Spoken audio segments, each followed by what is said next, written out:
Oh my goodness. Here I am. 11/1/2025.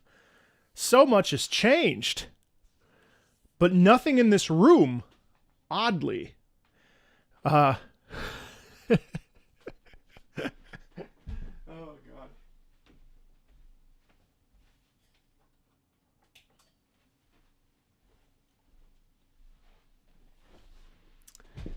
Hello everybody. Welcome to our first Patreon stream of November, and weirdly, our last Patreon stream of October. Happy to have you here. We're going to be vibing and listening to some music supported by Patreon. A couple of things. No. Fix that. Good morning, good afternoon, good evening, good night. Hello, hello, hello. Very excited. We have a lot to get to.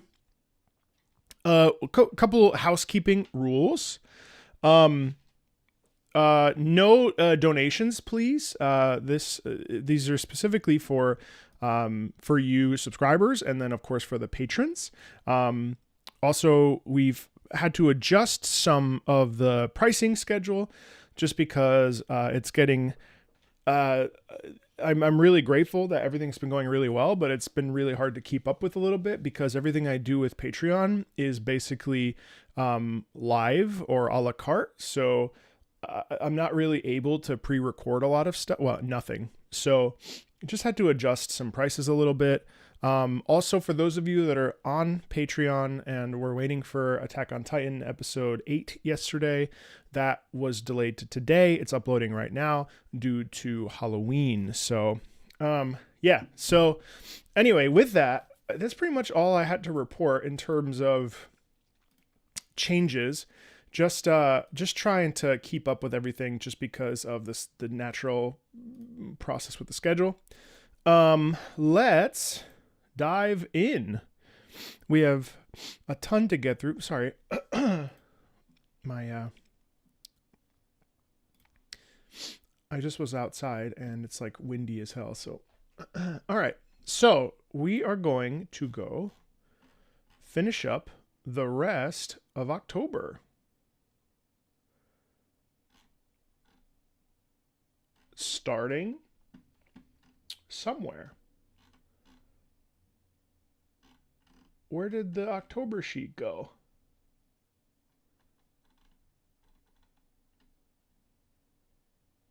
Oh, it was moved to November. How come I don't see November? November 24. Oh, here it is.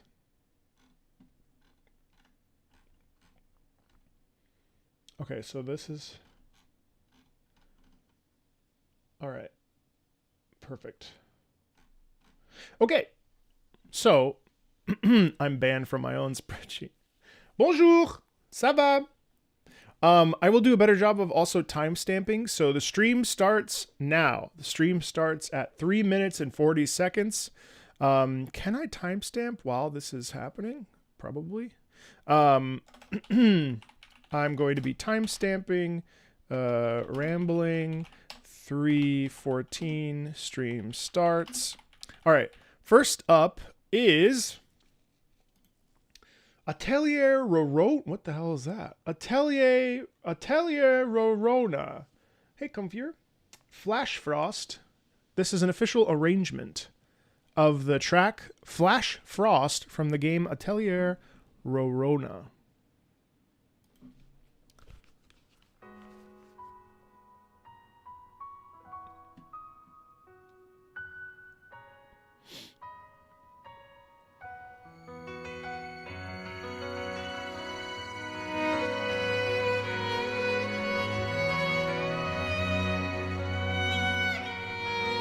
That's very pretty.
Man, this is so good.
What?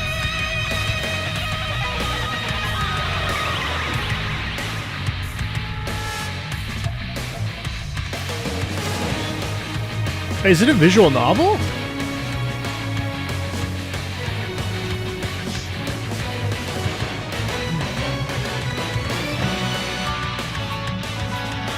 No, okay.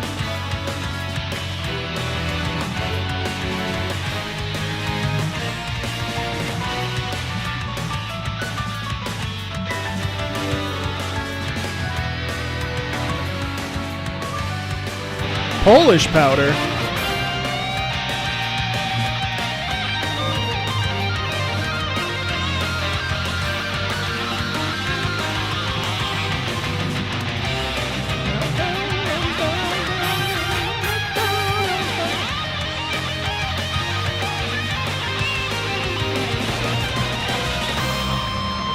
What?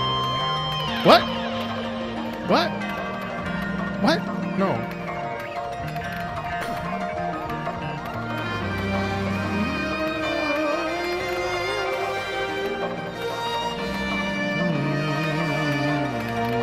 Thanks, Fur. Oh, there's a fairy tale video game. Oh, yeah.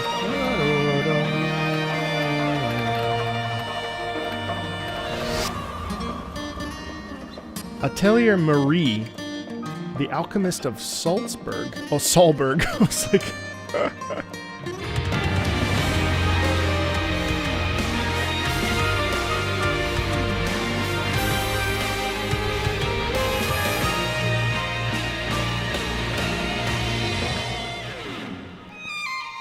Man, this is amazing.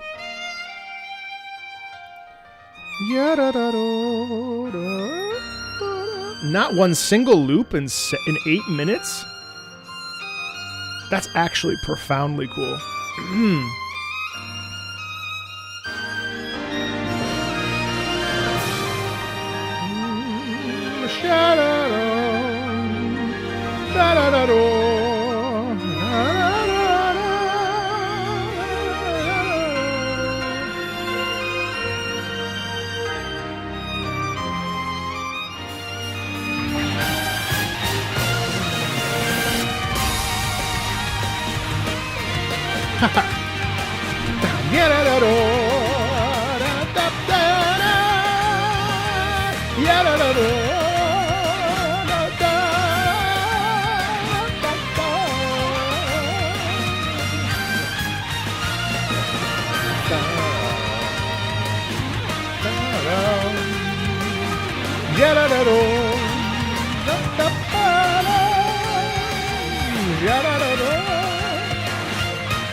my god, I love this track. This is so fucking good.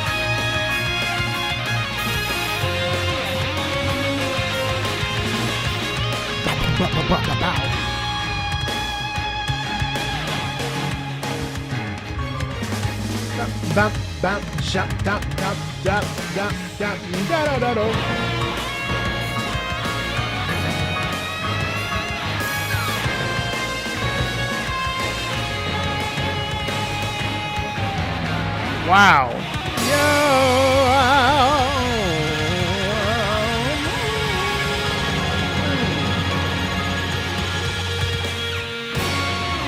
That's so stupid. That's incredible. Like, I love that. God, that's so sick. Oh my God, that made me so happy. What an amazing piece of music. 8 minutes with no loop.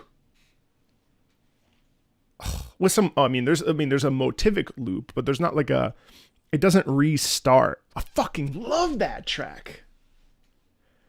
Questionable game choice though. I'm not sure how I feel about the game itself, but that was awesome. Wow, I'm really impressed. Really impressed. Library of Ruina. Gebura hijacked the usually chill and jazzy Ruina soundtrack because she needed to remind visitors to the library that the boss music they were hearing belonged to her. Gebura battle from Library of Ruina. You Project Moon folks can breathe a little easier.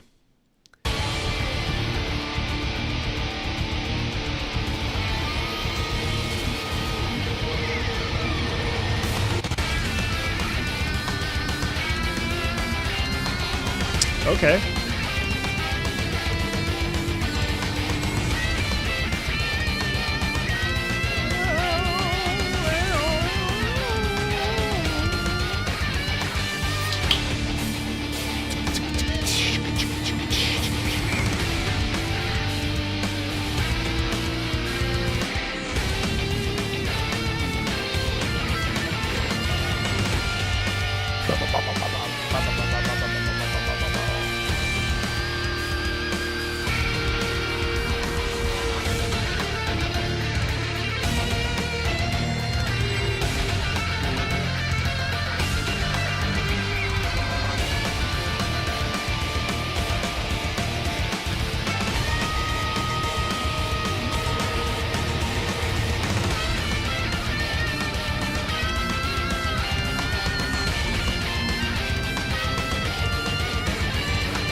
Was that in the...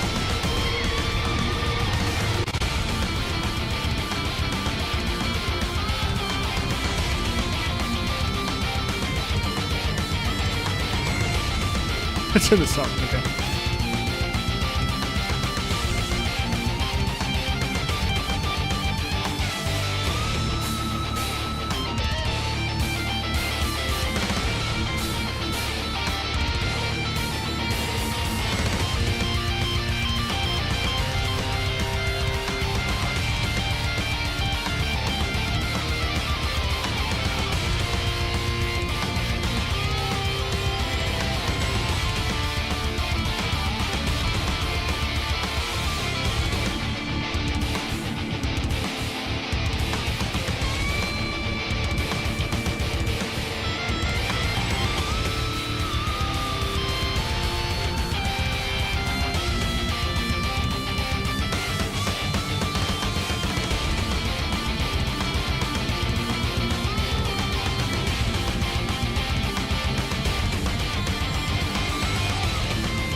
What a percussionist dream. This is a percussionist and electric guitarist dream, I feel.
Gross, YouTube isn't up there.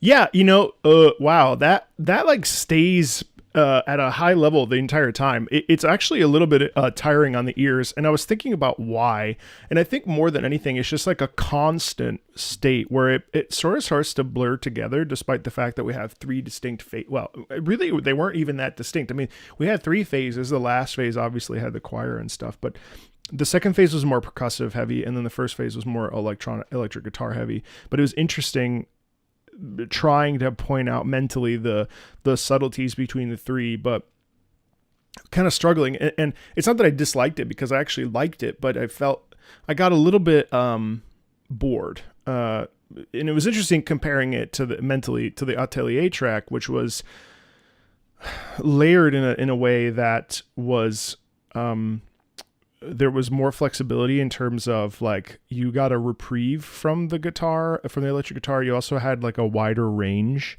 I think it's really interesting. It's not to say that the piece is bad. It's not bad. In fact, I think in the moment that would be sick.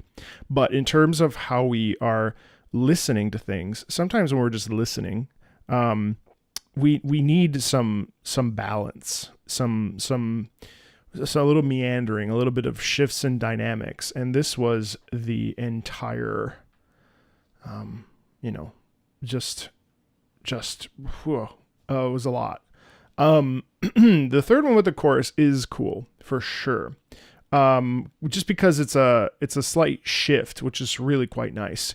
It was really interesting hearing both of these sort of intense in your face tracks back to back though. It was cool. Thank you for sharing that with me. Also there was a comment earlier. I don't know if I just want to make sure I get to it, because there was an important comment up here.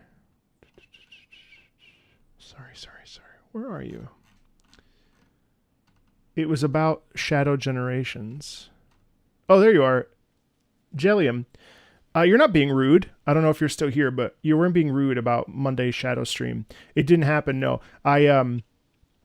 I've just been a little distracted this week with like 10 other things. I did record half of a Sonic Mania playthrough mixed in with a half of a Sonic Frontiers playthrough, because I wanted to compare and contrast the music experiences of both. But Shadow Generations, I'm kind of itching to almost play it on my own. I may not stream the rest of it, but I'm planning to shoot for it for next week, because I would like to finish it, because having played Frontiers and having played Mania, actually I love Sonic and Shadow Generations like a lot. It's an amazing thing that it's like perfect to me. Fortnite, oh my goodness. Fortnite the device. First time suggesting a song, and this one is from a game you probably haven't heard much music from. You're right, I wanted to do a video about Fortnite's music, but I wasn't sure how that would go. But I think it's one of those that I'll probably put it in a games that have surprisingly good music video. This is a track from an event that happened back in 2020. The event is connected to the lore, but you do not need to understand it to find the song beautiful, interesting. Phil Boucher have had the song composer for pretty much everything. Oh, every event. I know Austin Winnery also has done some music for the Lego game. All right, let's check it out. 2128. Your mom just called me the president? Of what? Hola, Mama Juan.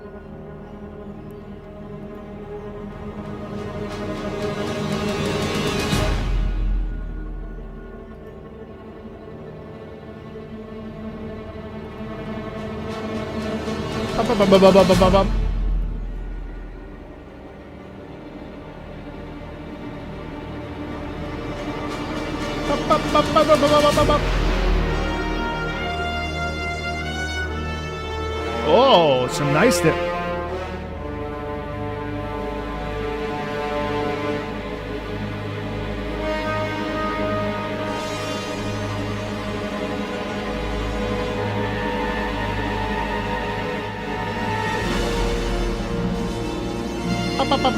Muted trumpets there, really cool.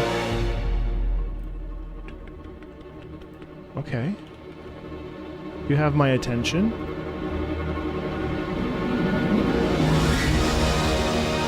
Very, very broad.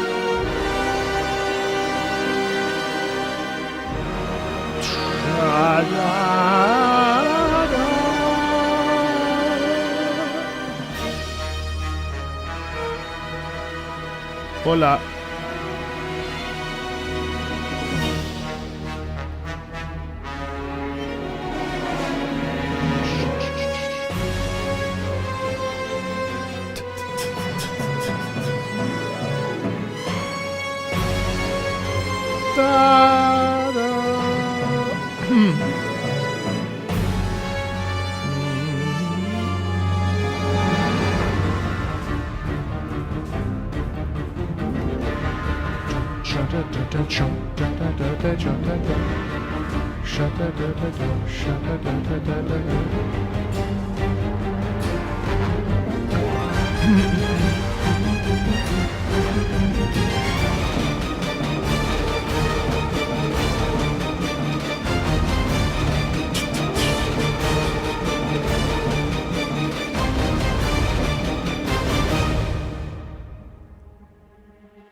Botto.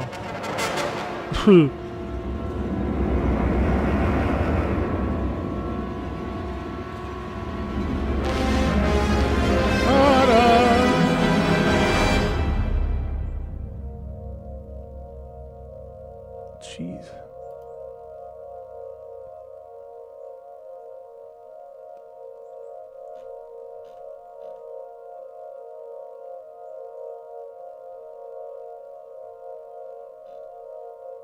So this is fascinating.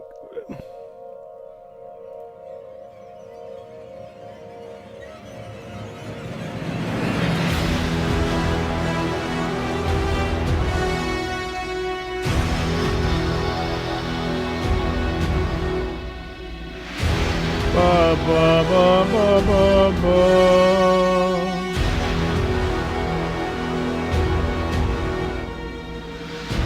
Ba ba ba ba.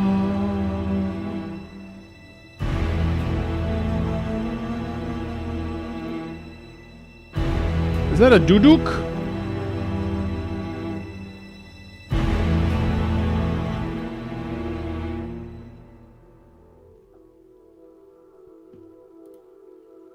It's impressively composed.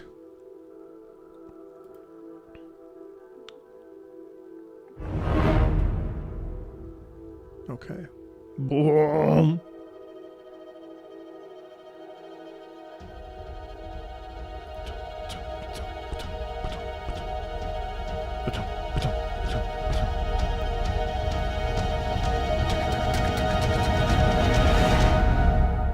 So, my one problem with it is that, it was a really well composed piece. The problem is, it doesn't really necessarily do anything.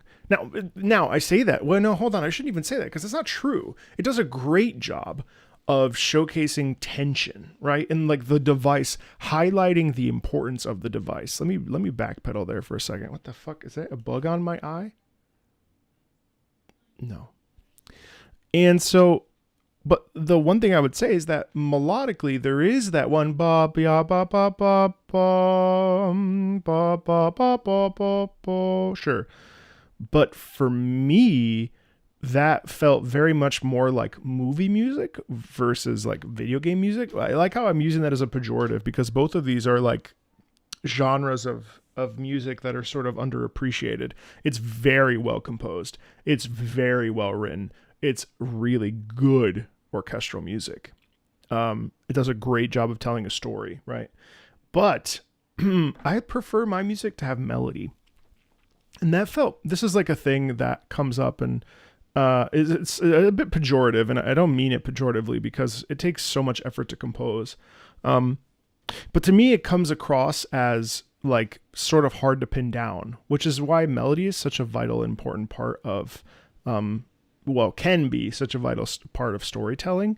And I think this is that discussion that Uematsu had in one of his articles where he was like, we're moving away from melodic writing and more into music that's focusing on sound rather than focusing on like real storytelling. Now that did do some storytelling and it was quite good, but I just felt like it meandered a little bit, and I would have liked the rooting of a melody. You know what I mean?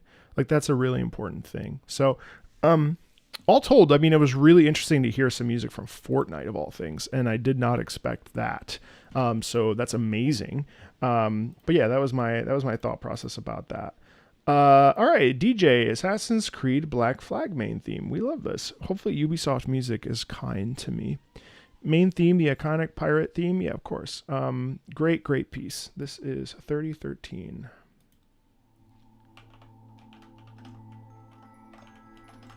Now I need to play Black Flag again.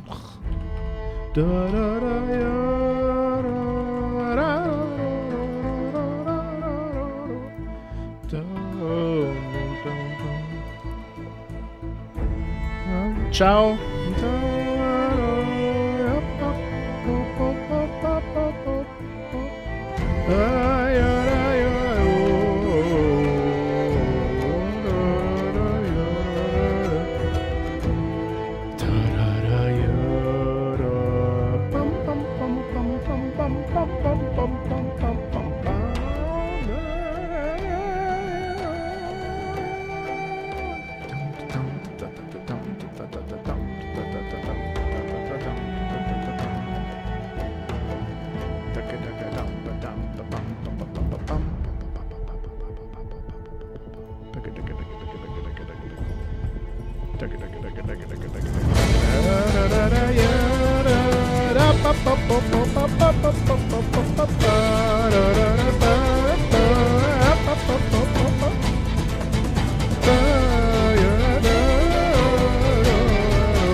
Awesome.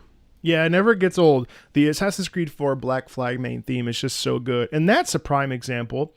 Wow, we've had a lot of connections here between these random selections, but if you think about it, the differences here are really interesting. We went from Atelier, which was very melodic with a lot of interesting layers and interesting musical choices in terms of instrumentation, coupled with the Gebura battle, which was similar but more pulled back, more similar and homogeneous with some variation.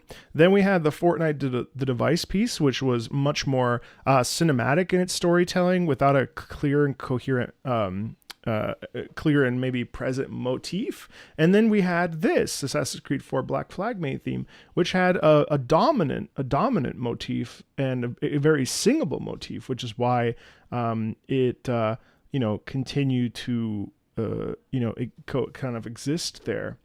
Oh, urgott the dreadnaught. Okay,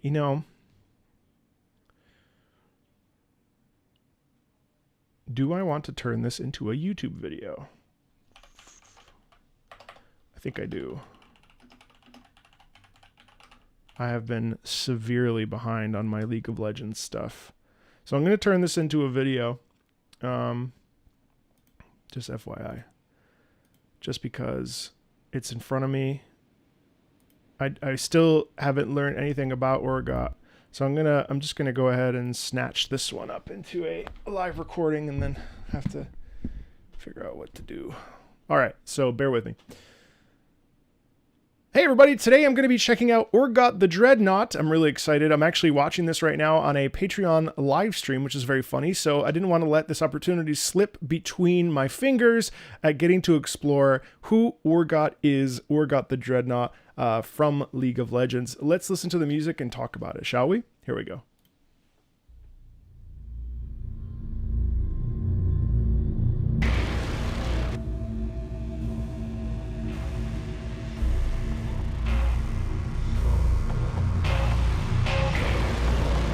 Yeah, so right off the bat, we get a real heavy mechanical pressing into that, which is really interesting because I do know that urgott has mechanical legs because I saw some picture of him, but I don't know his characterization. And what's really interesting about this is that the way that we set this up with the mechanical clashing of the drone mixed in with the sort of metallic spinning, that connects us to this character that has been fabricated or transformed. Urgott looks a lot like Bane in a lot of ways, and I feel like he's being funneled by some sort of acid or some sort of mechanical relationship there. And I don't know why the legs are not there anymore. Probably because something terribly tragic happened in his past, and he has decided that now he must seek out the vengeance or something. Or maybe something's holding him back from his life, and he's unable to navigate some hardship, or he's decided to flip his life around or something. But it's interesting how even in the first 15 seconds we get that sort of clank.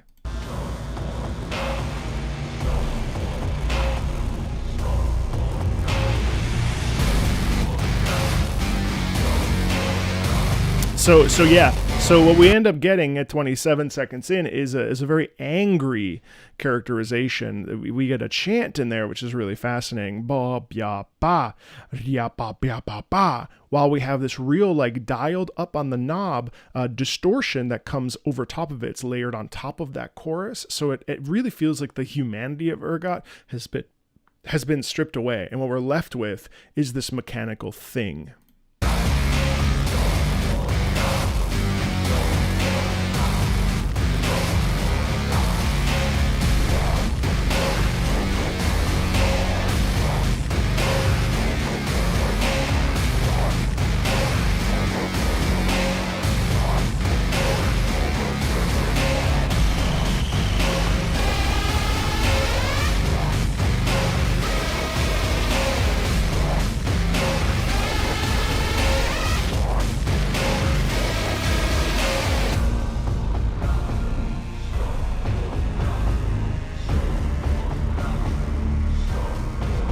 So this pullback section feels like almost like hunting for prey, or of being completely left behind and isolated. There's a real dialed back quality in that is that leaves us with a sense of emptiness.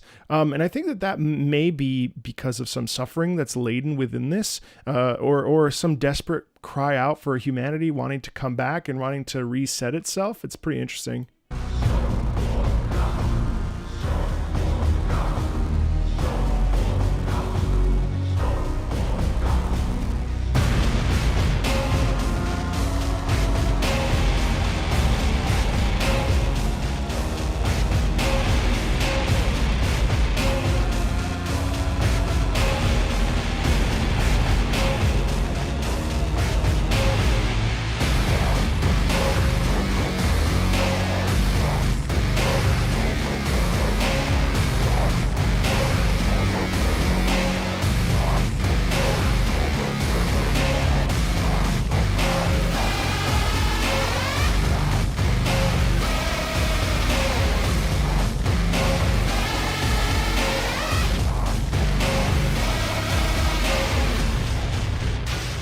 And what I really like about it is that there's a visceral quality in that music. There's a real quality of nastiness, of brutality, of vengeance, of horror, of an incapacity to feel human emotion, to feel anything really besides whatever the main objective is of this character. I mean, it's like very, very, very intense, and there is a little bit of pitch in that, but it's literally being blocked by the grinding sound, which I think also speaks to the fact that urgott wears that mask, and it's almost like urgott speaking is being denied or being blocked out because of that mask and because of that mechanical sort of reprogramming of his body.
You know, no character is one-dimensional, and so even though the music here is really, really teetering on the side of being one-dimensional, in the sense that it's talking about a real quality in the sound of violence, of distortion, of inhumanity, I do think that there's also this wanting to sing and wanting to speak and wanting to be normal, but not being able to because of whatever blockage. Let's check out the Test urgott Champion trailer.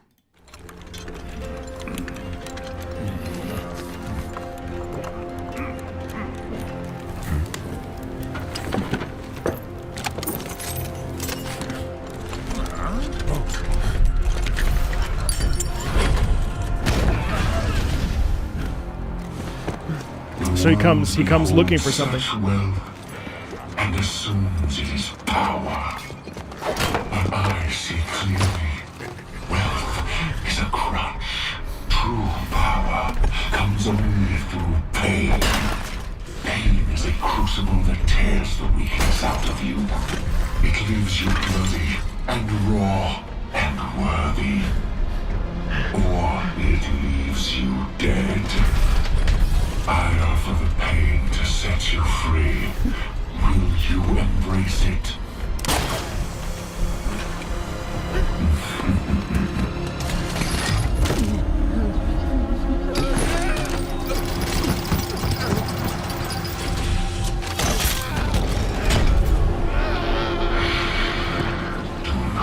fight it.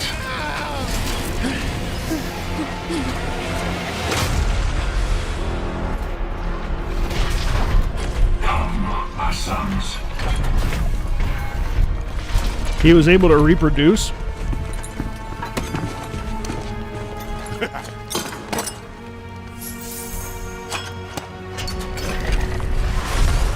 You disappoint me. Unworthy. Whoa.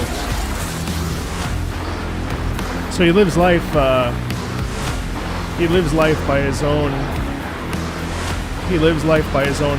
moral code, which is pretty interesting. And let me just quickly take a look at the lore here. Urgott has always believed he was worthy. As a headsman and executioner of the weak, he was a living embodiment of an executioner of the weak. He was a Noxian ideal that strength should rule, making it a reality with every swing of his axe. His pride swelled as the bodies piled over ever higher behind him, and his intimidating presence kept countless warbands in line. Even so, a single word was all it took to seal his fate. Sent to distant sound to eliminate a supposed conspiracy against the ruler of Noxus, Urgott realized too late the mission was a setup, removing him from the capital, even as the usurper Swain seized control of it. Surrounded by agents of the Chem Barons and enraged that everything he believed was a lie, Urgott was dragged down into the Chemtech mines beneath Zaun.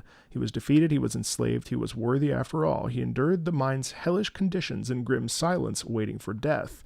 In the dredge, death came in many forms. The mine's warden, Baron Voss, would sometimes offer freedom in return for a prisoner's tortured confession, granting it with the edge of her blade. From the screams that echoed throughout the tunnels, Urgott learned about the wonders of Zaun. There was something special about the city, something marvelous and evident even in the secrets that spilled from slit throats. Urgott didn't know what it was until he was finally brought before Voss, fearing that she would break him. But as the Baron's blade cut into his flesh, Urgott realized that his body was already racked with agony, far beyond anything Voss could inflict. The dredge had made him stronger than he'd ever been as a headsman. Pain was Zaun's secret. His laughter drove Voss back to the surface, and a reign of anarchy began in the depths. Seeking control of the prison, Urgott reveled in the new trials of survival. He found the part of his body that were weakest and replaced them with scavenged machinery, technology created by those who would die without it, necessity being the mother of pain. The guards could no longer enter the areas Urgott had carved out of Voss's grasp. The prisoners themselves were more afraid of the new master than they were of her. Many even grew to hold a fanatical respect for Urgott as they were forced to hear his feverish sermons on the nature of power. His grip tightened around the necks of those who would not listen. Only when a Noxian agent arrived in the dredge was Urgott finally forced to confront his own past. Though the spy recognized him and sought his aid in escaping, Urgott beat him mercilessly and hurled his broken body into the darkness. It was not strength that ruled Noxus, Urgott now realized, but men, and men were weak. There should be no rulers, no lies, nothing to interfere with pure chaos of survival. Starting a riot that ignited a Chemtech vein within the mine, Urgott shook the city above and cracked the prison open in an explosion that rivaled the birth of Zaun itself. Many prisoners died, with thousands fleeing into the sump. But the worthy as ever survived. From that day, Urgott's reign of terror only grew. A hideous fusion of industrial machinery and Noxian brutality, he slaughtered Chem Barons and their lackeys one by one. Gathering a following among Zaun's downtrodden masses, he was said to be a new savior, one who would lift the boot of the oppressor from the neck of every common Zaunite. However, his actions did not make such distinctions, as Urgott tested the worthiness of the meek and the powerful alike. To any who found themselves spared in his deadly trials, his message was clear. He was not there to lead, but to survive. If others were worthy, they would survive too. When Urgott finally struck at representatives of the Piltovan merchant clans, the wardens were first to intervene, hauling him in chains to a fortified prison cell, though this merely seemed to confirm the dreadnaught as a legend among gangers? The Sump Snipes and the Forgotten. For Piltover is not the first to shackle Urgott, and one must wonder if any cage can ever hope to hold him for long. Pretty cool stuff, and it's amazing how the music there really highlights that mechanical quality pretty much throughout. I mean, it really does showcase this bleakness, and I guess also this desire to rid oneself of their flaws and imperfections, and that music sort of, the mechanical aspects really drown out that humanity and push it forward into further and further into that sense of mechanical being and mechanical creation rather than person and human. Really interesting stuff. As always, there's more League of Legends on the channel. Feel free to like, subscribe, and check out more, and I'll talk to you later. Bye. Thank you for bearing with me, and thank you for suggesting that. What a great track. Thank you for doing that. Usually I wouldn't, but with League, I have to be a little bit funny because I can't really play any, I can't play any of the League games because of having to actually do this. First time suggester. Hey, Ashley. I think these two songs are absolutely gorgeous. Zero Escape, Virtue's Last Reward. Let's check it out.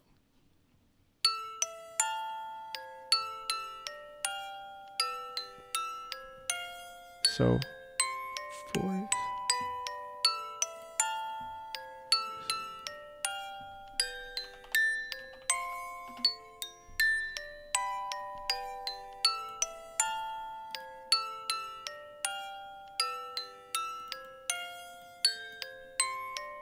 Interesting to start with a music box like this, for sure.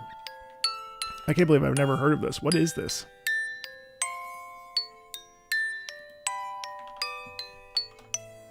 Oh, wow. Dum, dum, dum, dum, dum, dum, dum, dum.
Wow, the that music box slash Celeste, I think it's a music box, is consistently present and never goes away, which is really interesting because it keeps us in that feeling of loss.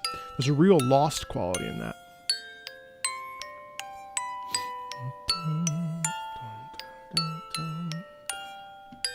Wait, Zero Escape.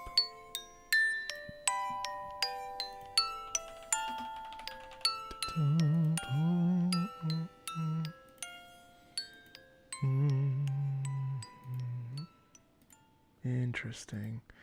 Really beautiful.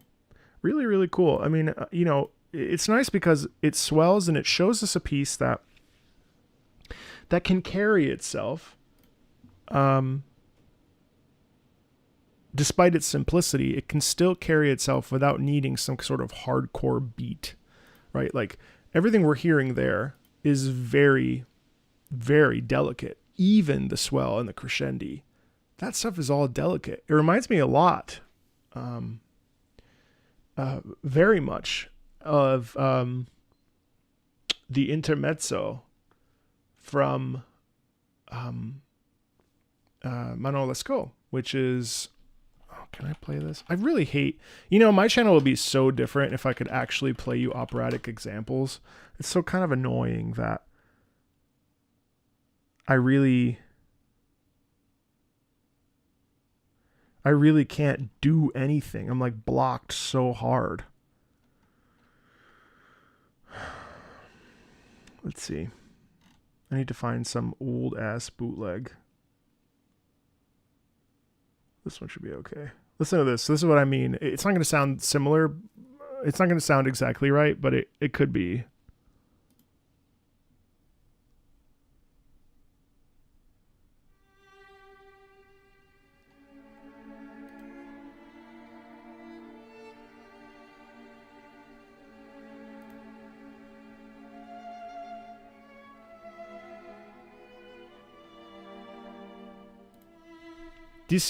Do you hear, I should say, how like somewhat similar that is?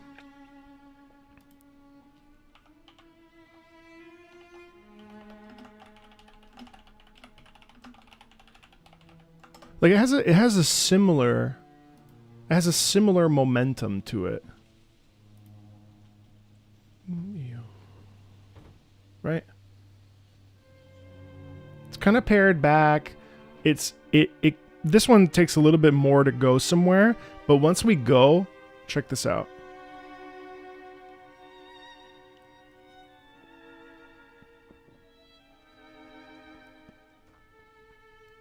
I would say this is more nuanced and more better, but both have a place.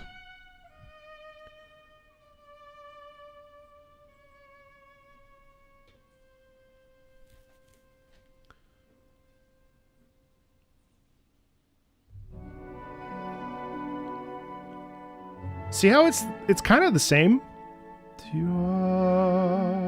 Now, melodically, this is better, though.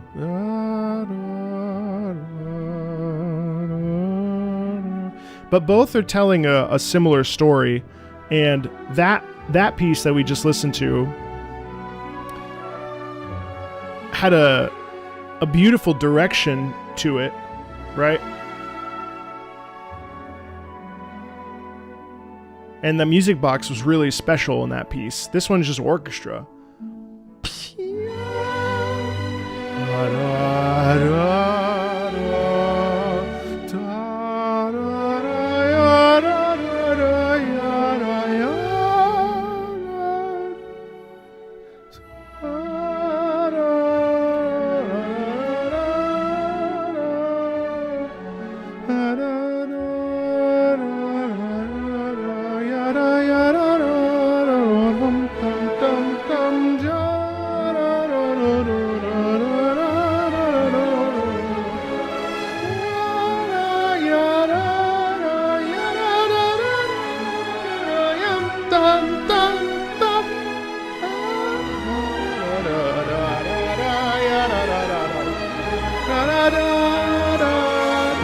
See how big it gets? It gets the same as the other piece.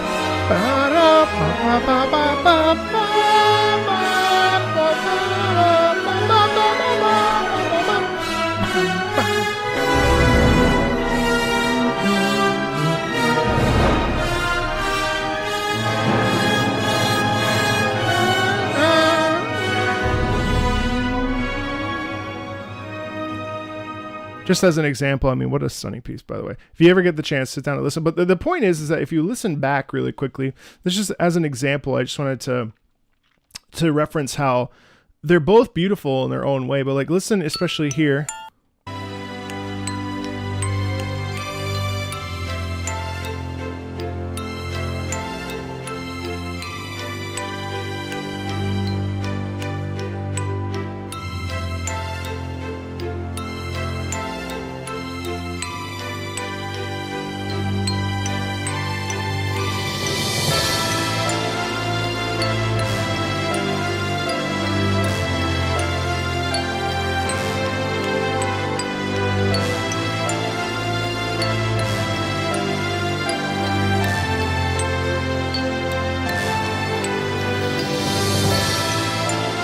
Right. So you see how, even though I would like to hear the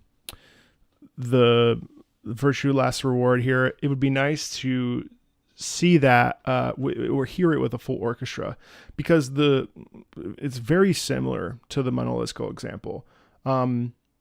I think it's a little bit pared. It's a little bit pared back. There's less, but I think that's also part of the problem is that it's orchestrated in a like a VST MIDI format. So it's pretty impressive how Zero Escape has music that's so similar to opera, which is pretty cool.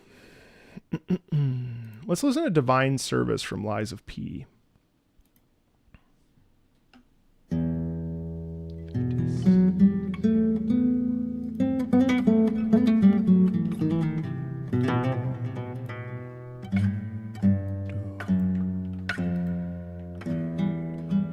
Interesting and harmonic there.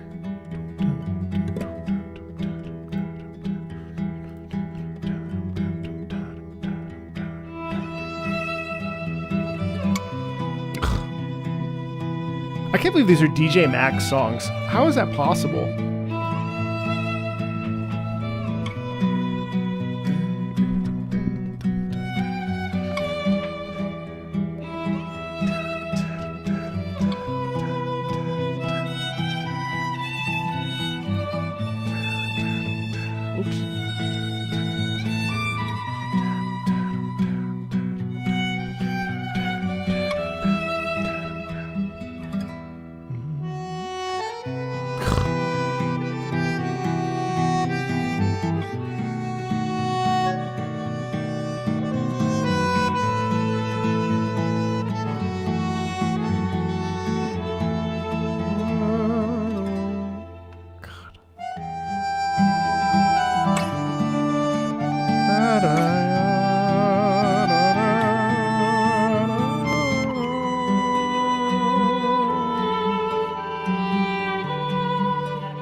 Incredibly lovely.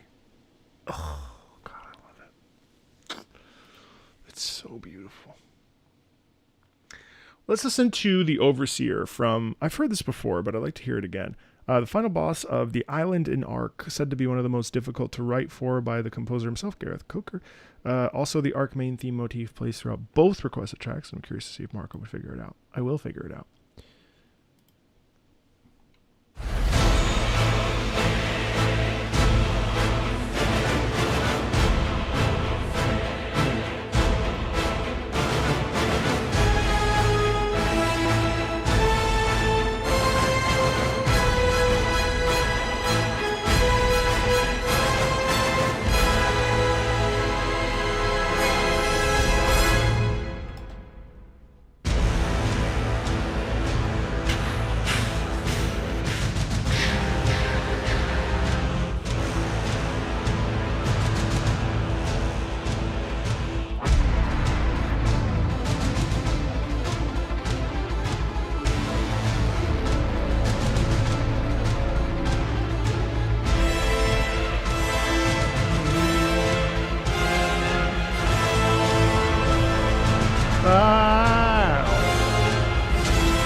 Now I'm listening for that motif.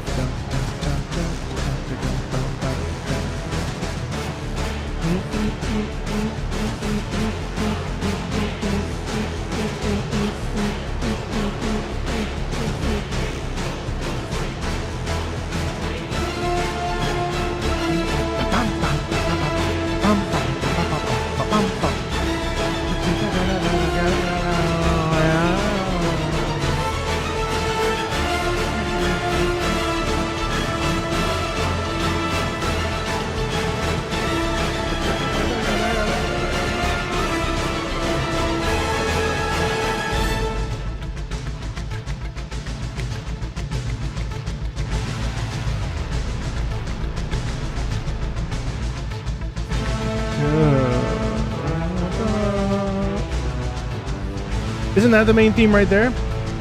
No, not yet. Now I'm all freaked out.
Really unrelenting there, isn't it? I mean, it's such a I actually didn't catch the main motif. I mean, I feel like I didn't catch it. I like how brass heavy that is, and also what's really interesting about this piece is that it's pretty much unrelenting, and it's interesting because it's quite oppressive, even though it feels expansive with the way that the strings are being used. It's the rhythm that causes it to feel like almost like we're choking, you know.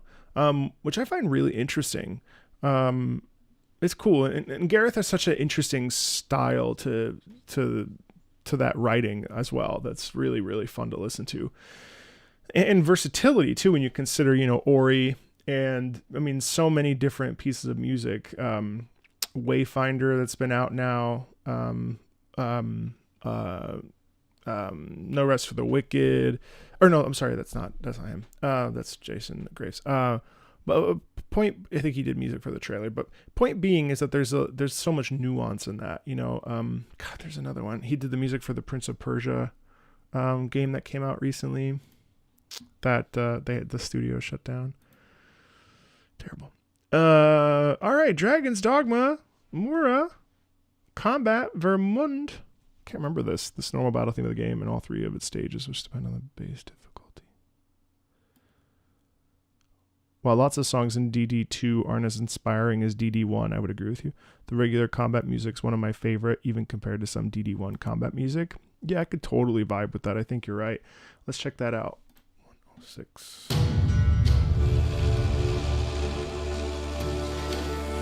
I enjoyed my time at Dragon's Dogma 2 this year.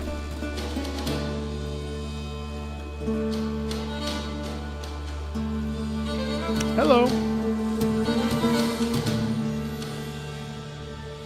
I don't think I'll ever play it again, but I really did enjoy what I played. How many hours did I play even?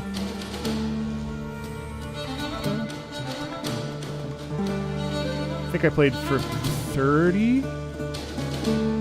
28, yeah.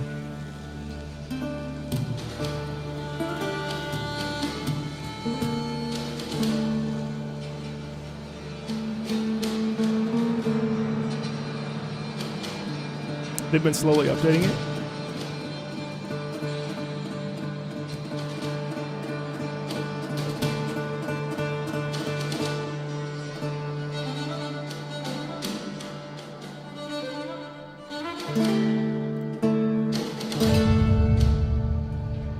Yeah, I definitely got tired of it as well.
Here we go.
It's crazy because, I mean, the first one was disengaging, and now we're kind of building into it, which is fun.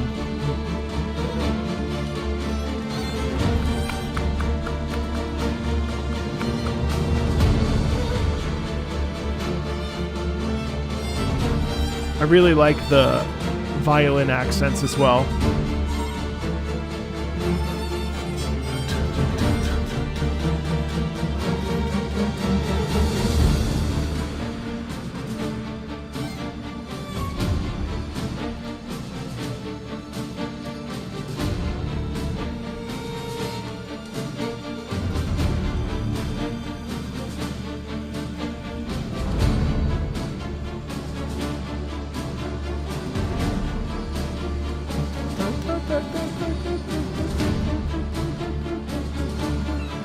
I think it needs development.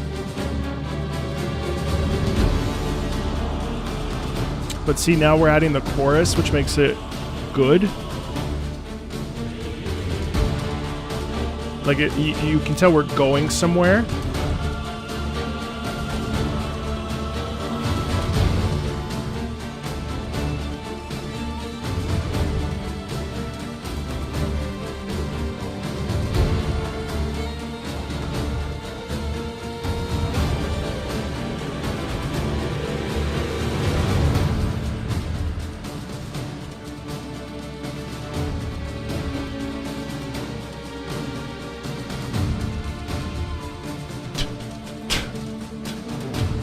Pretty punchy percussion wise as well.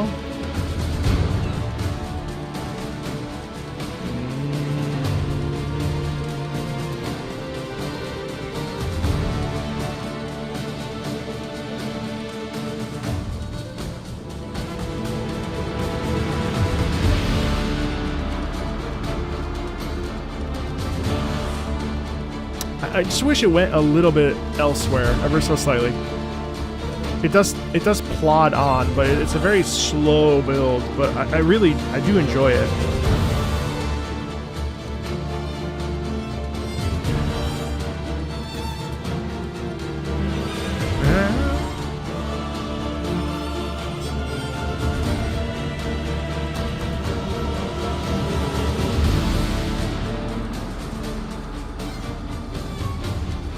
vibrato. I mean, there's like really nice little gestures in there musically with that. I mean, the violin is really a standout, obviously, because everything's repeating. I mean, like, if you didn't have the violin, you wouldn't have anything, which is kind of odd. Speaking of tracks that are layered sort of minimally.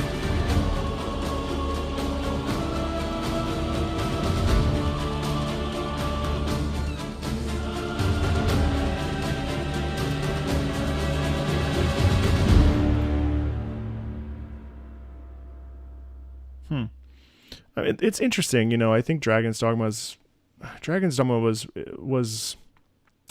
kind of a major letdown, but it had polish, but it didn't go all the way with it, if that makes sense. I didn't like dislike it, but I just got a little bit bored. Hey Adam. All right, NIKKE. Oh, good, more NIKKE. NIKKE, Goddess of Victory, Camellia, Scarlet's theme, a New Year's song and theme of Scarlet. It's all about moving past regret and trauma. Spoilers if you care. I'm going to skip that just because I don't want people to get spoiled. When the time comes, it's a whole ass music video. Did it also take my memories for me? Buried so deep, never touched any light. The light that was high in the sky.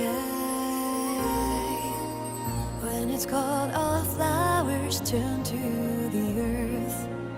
What? Is this official? This is official. Learning to let go of what you once loved. And that's when you're ready to move on. Even the dark cloud has its own silver lights. After a storm is when the forest bears life. When the wind blows, red petals fly in the air. And that's when flowers bloom.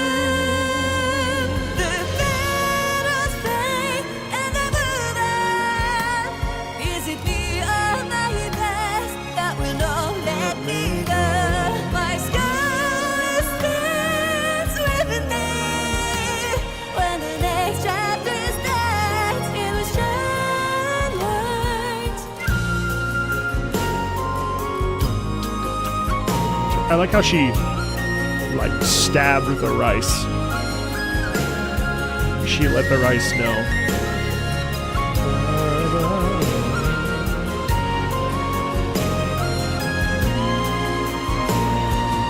Widows dance along to the touch of the breeze, waltzing together down the lane from memory. Seasons have changed and now a new melody plays. So now flowers bloom, the meadows play, and I move on. Is it me or my past that will not let me go? My soul stands with me. When the next chapter starts, it will shine bright. Memories that I hold on, let them fly in the air. Say we love the world. My scarlet stands Oh no. when the next chapter starts, it will shine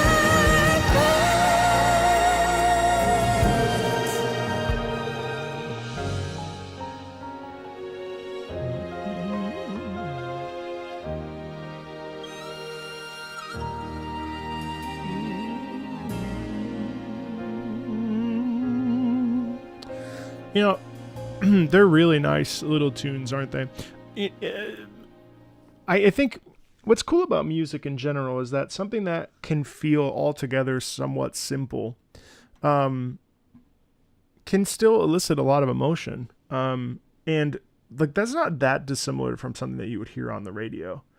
And I think that that's nice. You know, I think it's nice that we have these games like NIKKE, like Arknights, like so on and so forth, that like are legitimate pieces of music. Now, whether or not, you know, what does that even mean? What's legitimate mean? Well, you know, legitimate, it's whatever it means to you, which sounds like a cop out when I say it out loud. But my point is that like that's a nice song. I don't feel it's incredibly deep, but if we were to go and really look at the lyrics and everything else, I think that, you know, we would come away with, you know, deep meanings that we can attach to.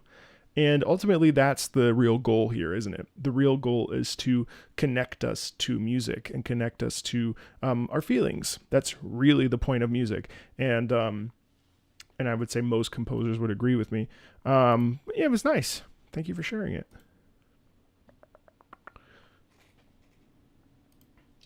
What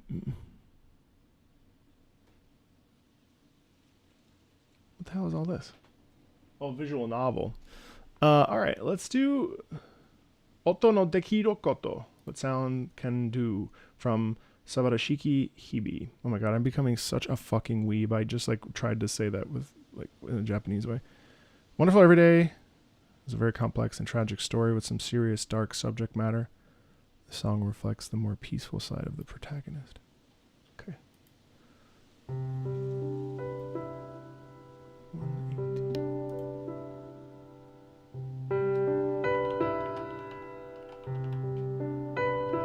That's pretty.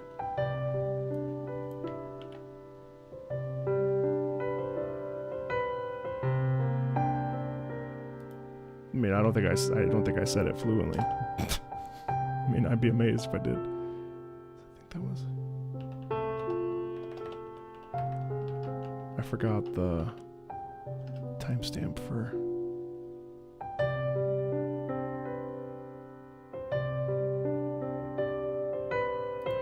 That's very pretty. Please don't autoplay. When the time comes, leaves with I'm so sorry. Can you turn off autoplay?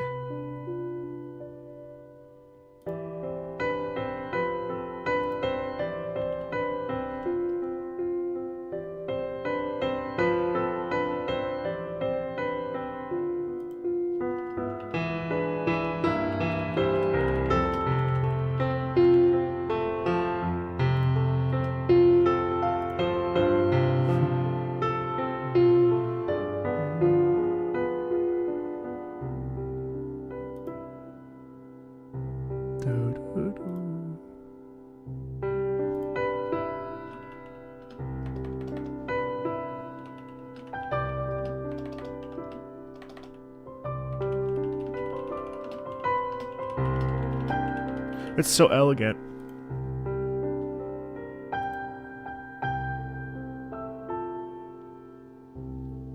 I mean, ultimately, it's just like really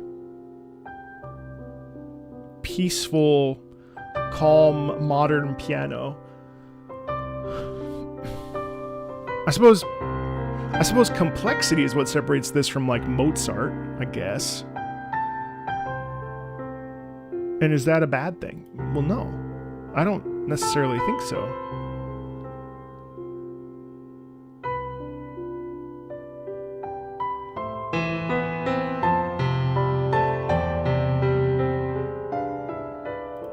People might imply that Mozart's more sophisticated. And maybe it is, right? But at the same time, that's so lovely and elegant, you know what I mean?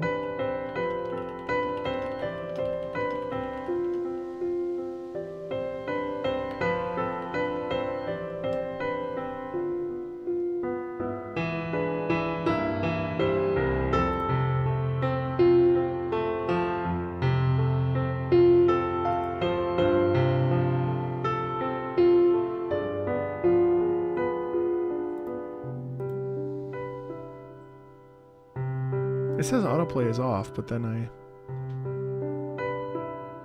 I like the accent there on the upper register. Wow, I have it passed right. Yeah, right here. Boom, bum, boom, bum, bum. Right there. Dum, dum, dum, bum, boom.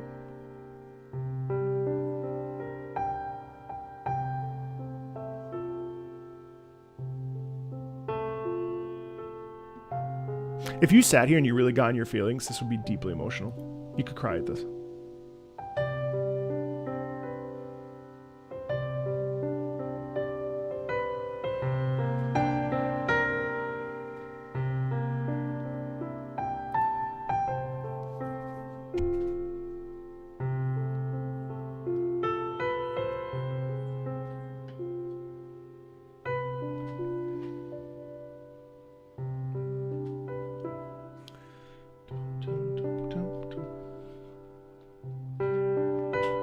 Oh, you're crying?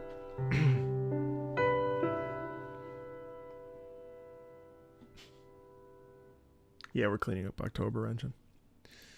You're welcome to stay if you like.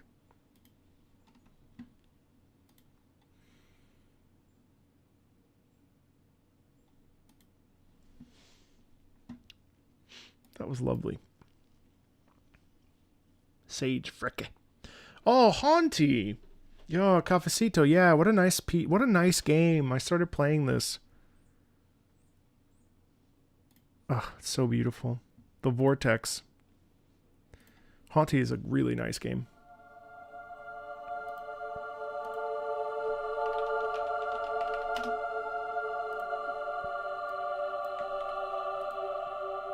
It's a game all about death. I need to finish it. I really recommend it to you.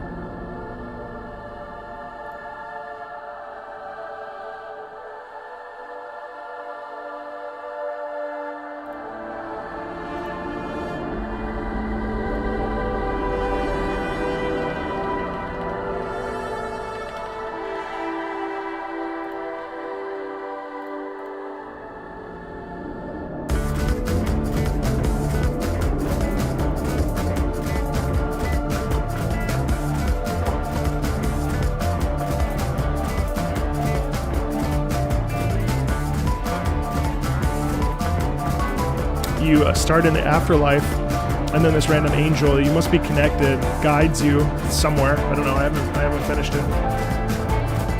I think it's like an 8-hour game, maybe 12-hour game.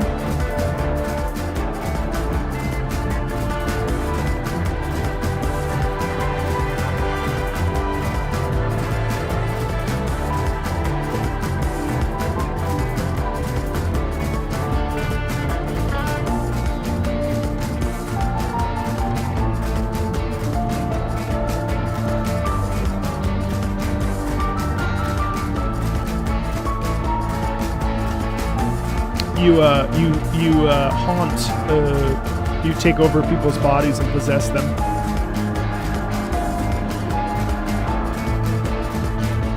Is that a sperm? No.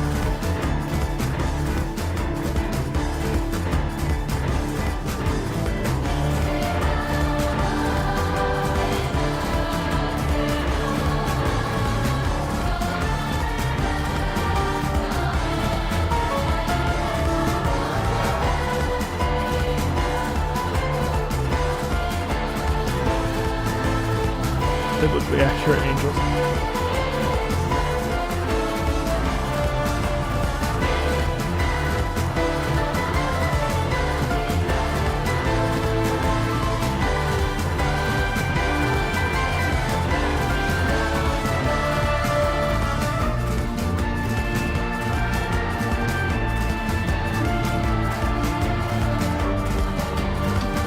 This actually was nominated for a Golden Joystick Award for Best Soundtrack of the Year.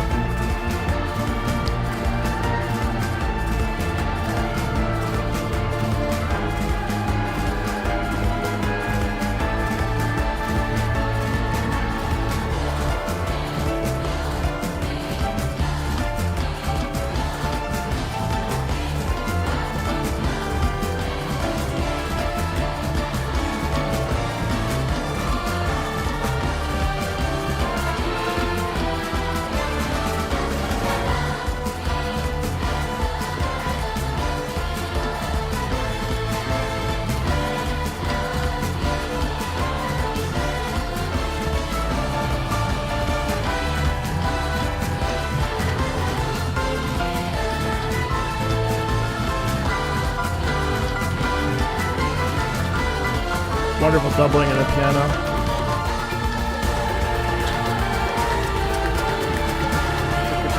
Fantastic rhythm. Hi, Zab.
Itsumi. Yeah, I mean, Hauntie's been really interesting so far. I have it on my my ally, and I've been playing it. It's really lovely, and I think like if you're interested in something that really highlights death in a more honest way, an action adventure about a ghost journey through the afterlife, possessed enemies and the environment, and fend off hostile spirits in pursuit of starry fragments from a past life. I think really, ultimately, it seems like a game about grief. It could be quite cathartic or quite depressing, but either way, the art style and music, as you heard, is quite beautiful. And I really actually I think I might just commit to it this weekend because I really would like to see this one through. It definitely caught me off guard. Aesthetically, it's really ravishing, and musically, it's very pretty. I like that as we got closer to our eventual goal with this Vortex, it started to spin faster and also connect to the music more. And it's just really well done. Yeah, Michael Kirby Ward. Yep, that was the composer. So it's pretty great. I would really recommend it to you if that's something you're interested in. All right. Risk of Rain 2. Oh, you know what? On Maṇi, Padme, Whom. Part 1. I actually have this video just sitting in the unlisted vids. Yeah, it's pretty good. This was the new expansion.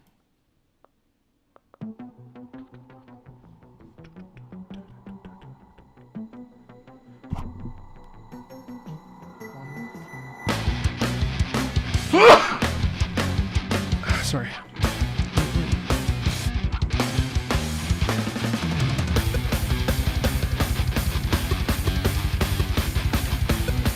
Thank you.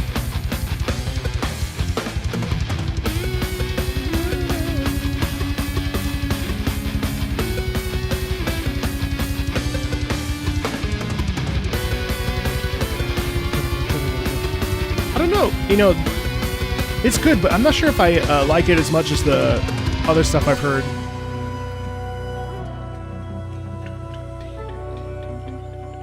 Just a dab. Get out of here.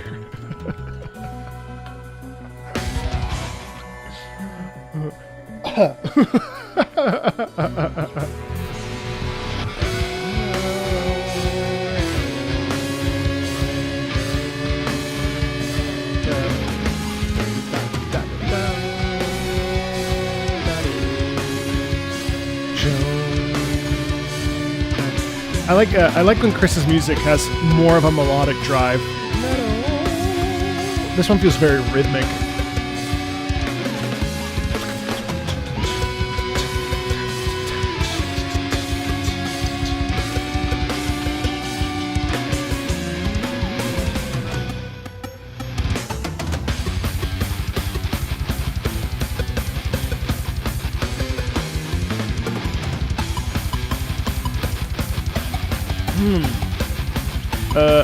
I only played the first mission because I kept dying and I sort of just gave up. Roguelikes are not necessarily my cup of tea. The only roguelikes I like are card deck builder roguelikes and what's this game called? Gunfire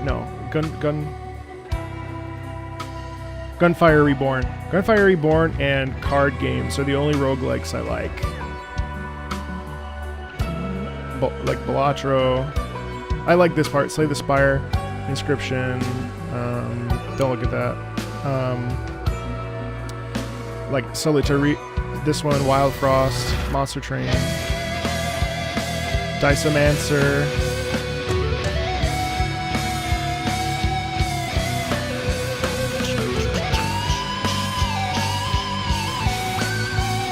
What's Loop Hero?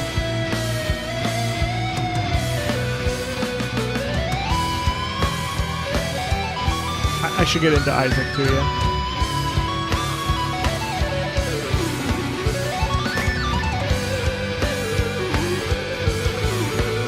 Hang on. It's rude to look at this while listening to another song.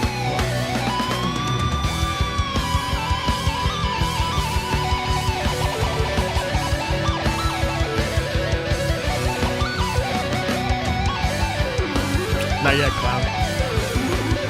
This part is unreal good.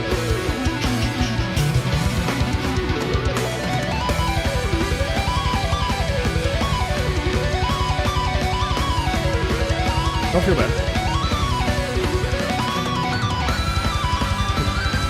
The double bass mixed in with this terrific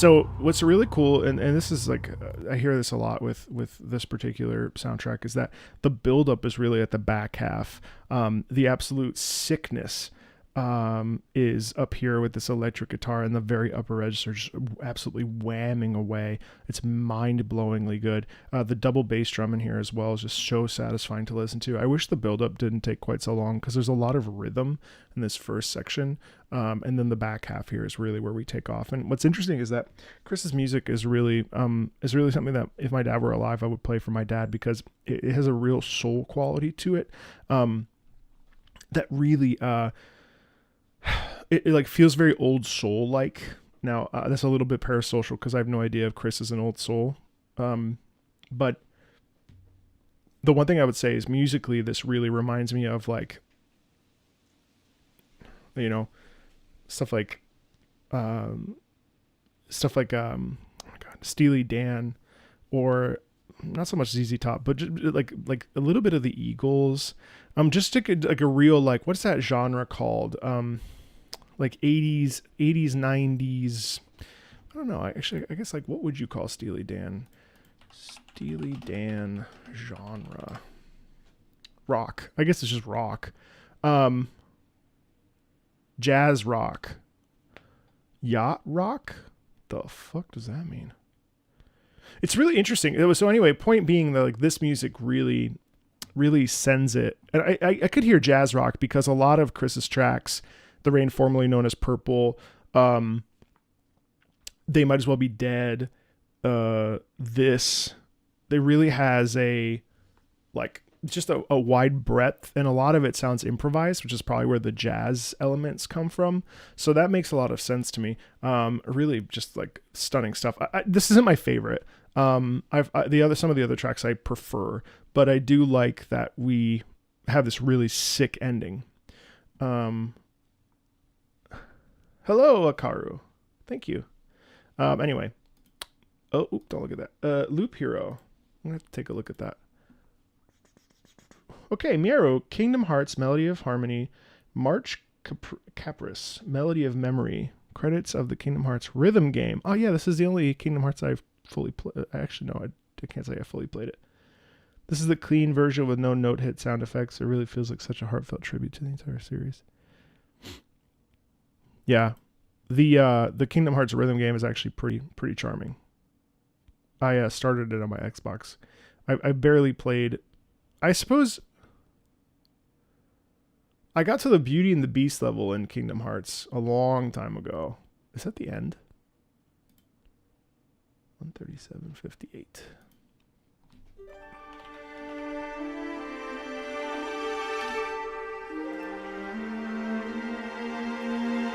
Oh, this is the credits. All right, hold on one second.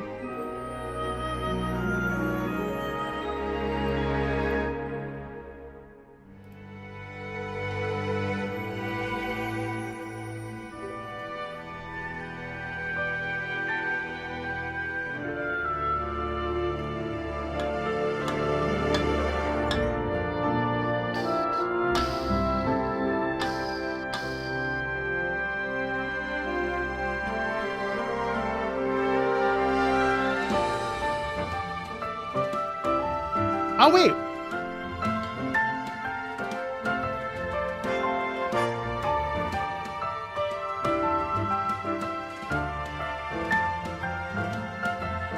Oh, yeah. Alex Mukala shared this with me. I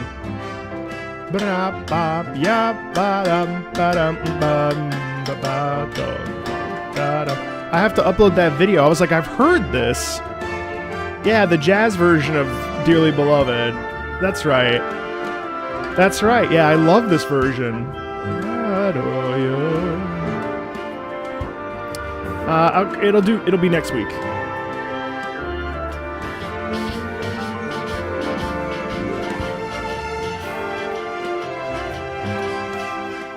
Oh yeah, wait, no, that's a different one then. Which one did... I think it's a... No, never mind. You're right. It's a jazz rendition of Kingdom Hearts 2. And this is the credits, so this is probably a...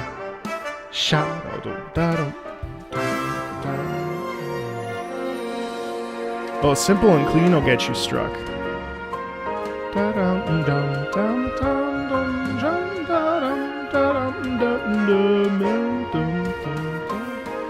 It's really interesting because there's such a wonderful mix here, contrast of the jazz mixed in with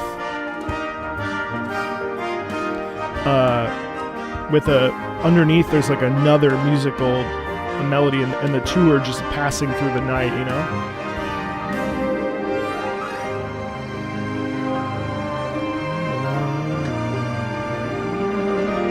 Big band, yeah, big swing, yeah. Not this part. The melody is in the lower brass, I think in the trombones or the French horns.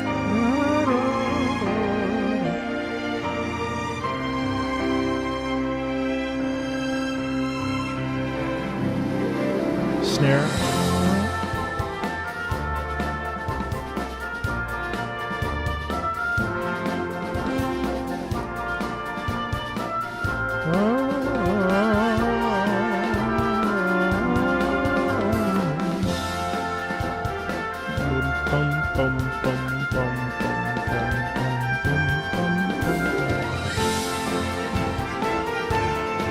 I love how bouncy that lower brass is.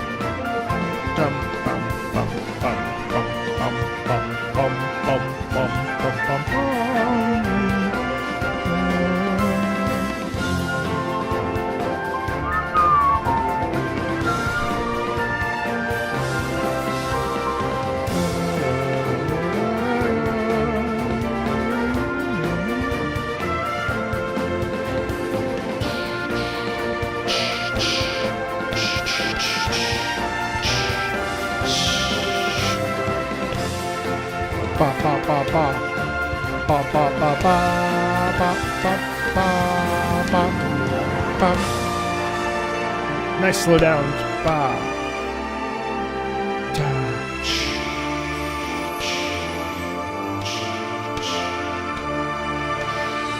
I wish this was on Steam.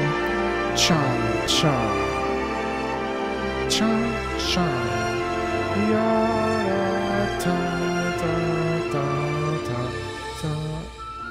Arnold. Hey guys. Oh, I appreciate you, Raiden. Thank you.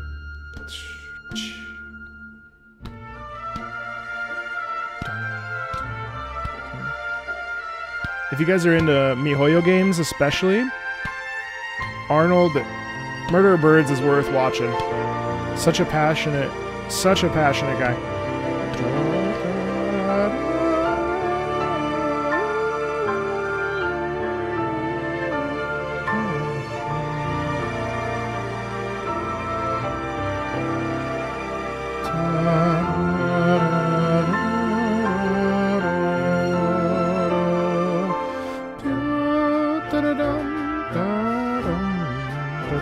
Really, it's such a beautiful medley because there's so many different aspects of this that make it really interesting and support and boost that dearly beloved motif.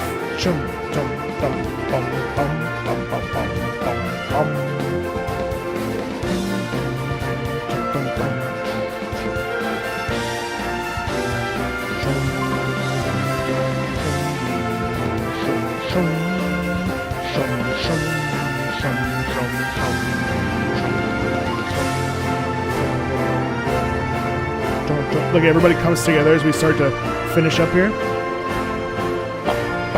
Now it's a march.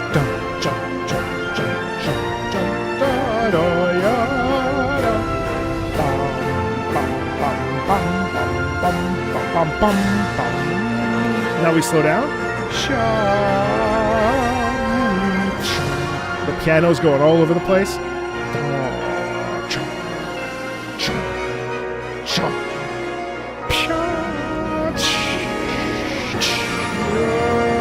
Oh, thanks, Java. Had a good time.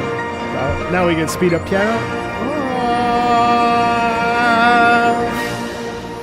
What's incredible about Kingdom Hearts, and certainly this particular rendition, is the fact that essentially this is classical music. You put this on a concert anywhere, no one's going to say shit to you because this is a legitimate piece of writing that deserves to be in a concert hall with all the other pieces that we know. It's amazing. And you know, but because it's tied to a video game, people are like, oh, well, Kingdom Hearts, cool. You know what I mean? But like, it's depressing is what it is. It's depressing because there's so much, there's so much good stuff that unfortunately, you know, now granted there are Kingdom Hearts things, right? Like that's all good, but it's a shame that it's relegated to a structure that like a mental block about music. It's so stupid. Really good stuff. Thank you for sharing that with me. I never heard that particular rendition, so that was really fun. So your mom, what's FlyFF? Oh my god, I can't wait to look at this message. Hi Marco, we really love your videos. I can't believe your entire family supports me. They support me more than my family does. Just kidding. FlyFF, Fly for Fun, is an older MMORPG, which we both played a lot together. Oh my god, this is so precious. And both these songs are extremely nostalgic to us. This is one of the main city themes. I so badly want to enter in like a dad joke about how my dad doesn't support me, but because he's dead, but that's not a funny joke. So thank you, Meru's mom. I'll take care of it. Saintmorning town theme. This is very new for me. Let's take a listen. Whoa!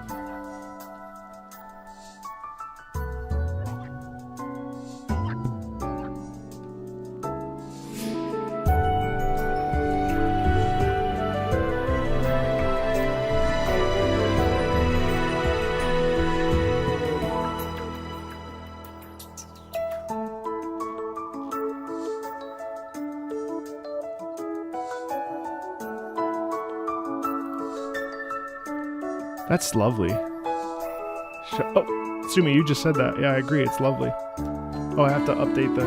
Not the accordion! Yes!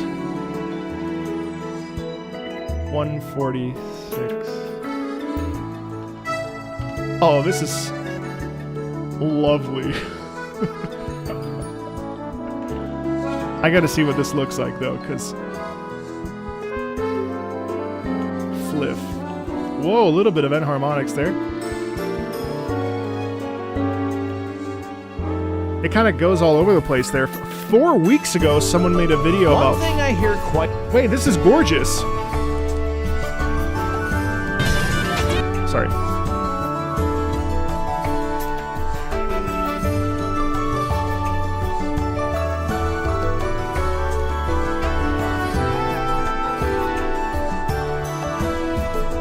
Sorry, the wind is like blowing like crazy. Oh. I need to make an MMORPG video and this has to go on there. Oh. It's like such a weird mix of genres. It's got a little bit of like, just a tiny bit of R&B.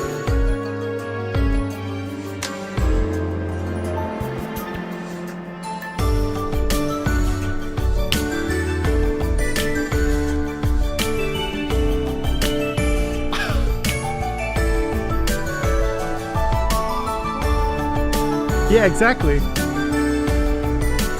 Arnold, I gotta message you, by the way. We have to catch up on some stuff. Whoa, look at his booty. I'm sorry, normally I don't point this out. That is a rump. You see that?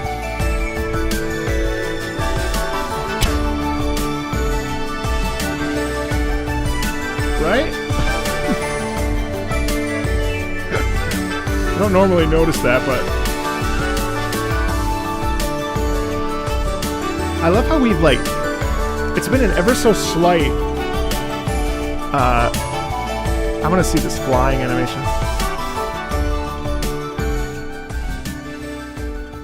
Oh no, why is it over? See, this is amazing because there are some songs that it doesn't matter how long they are, they just like take you on a journey emotionally and you just want to like live there.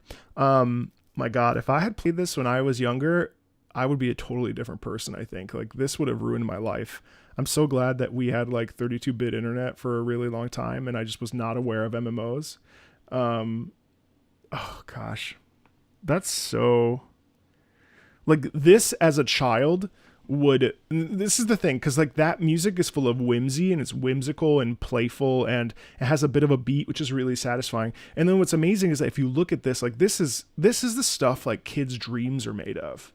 You know what I mean? Like this, it's just doing tasks. There's a brightness about it. You know, like, I mean, as a kid, especially like depending on when this was played in the thousands, I guess, if it predates Dearsley by 2 years, WoW by 2 years, it's like, you know, this is like, wow, look at this big world to explore. You know what I mean? But musically too, that was really, really just like, look at it. Hold on.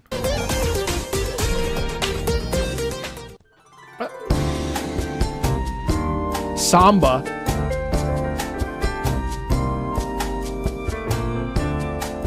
With a little like piano improv. Oh, 2 months? That's crazy. I'll have to listen to it in my own time. Thank you for sharing that, Miru's mom. That was so nice. That was such a joy. Okay, Miru's dad. A dead MMO's music vid. I think that's such a good idea, by the way. Let's definitely do that. Miru's dad. Day of Destiny. Wait, Miru, how old are your parents? Can I just ask you? Mom, Dad, how old are you? Watch them be like 37 and 38. Your mom's here? They're 50?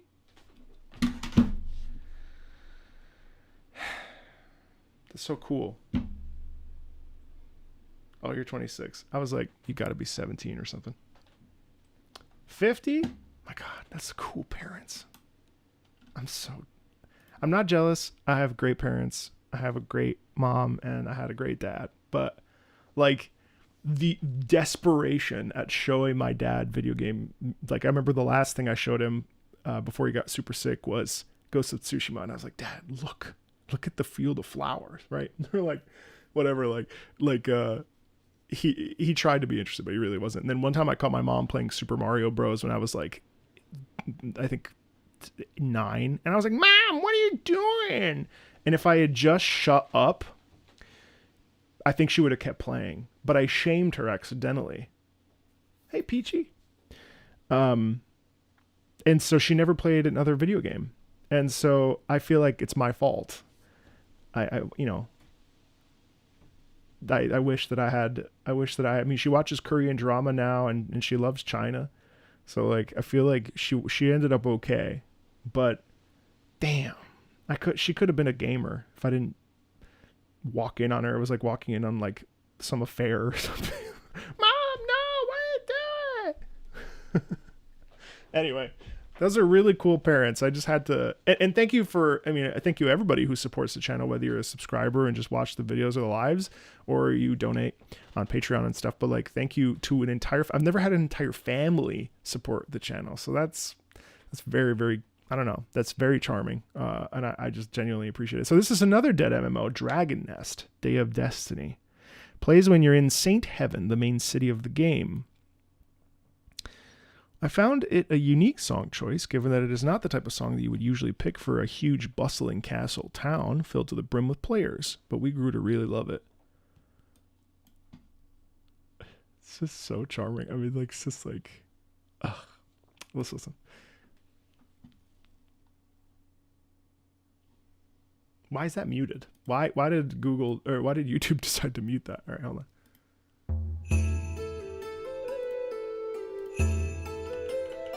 Dragon Nest gameplay.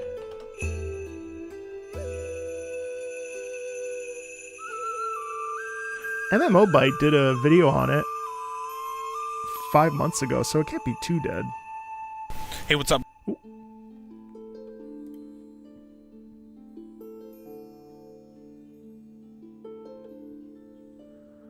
Whoa.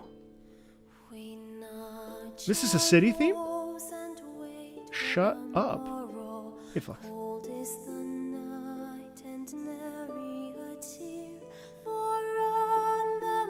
Wait, what's the place? Silver? Silver.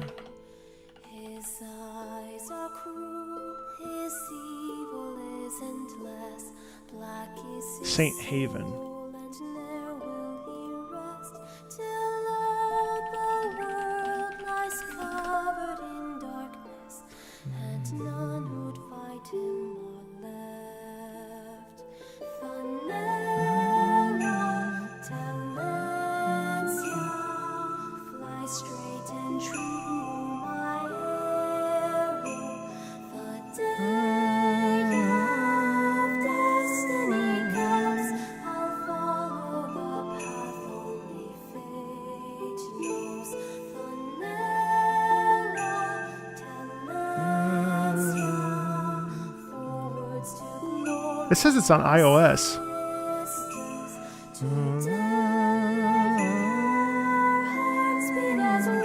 Is it a mobile MMO?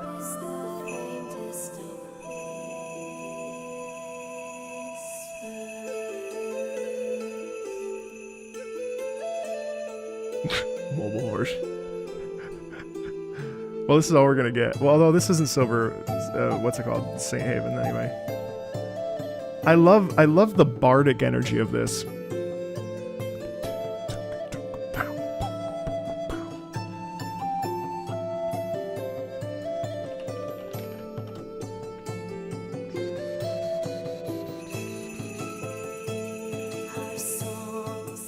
This dude's talking about this game from a month ago, so it can't be too dead.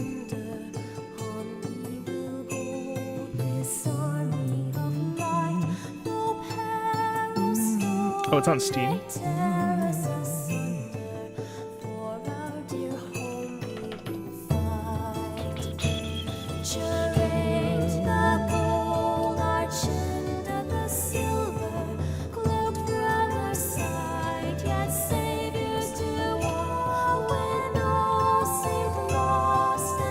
This is such beautiful harmony. Wow, I'm really impressed.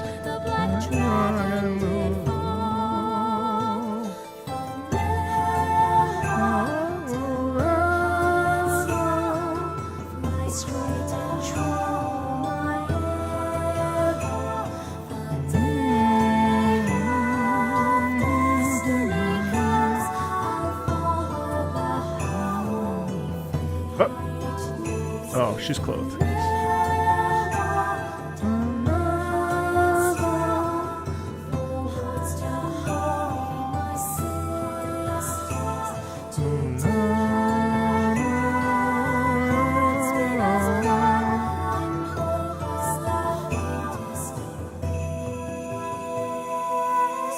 Looks like action combat. It's not tab targeting, right? No, definitely not tab targeting.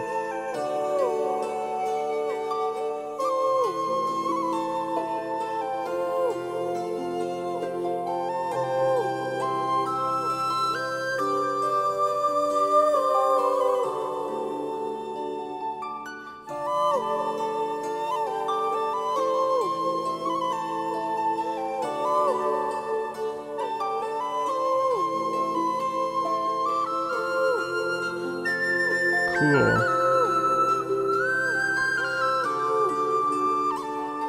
Mostly positive. That's impressive.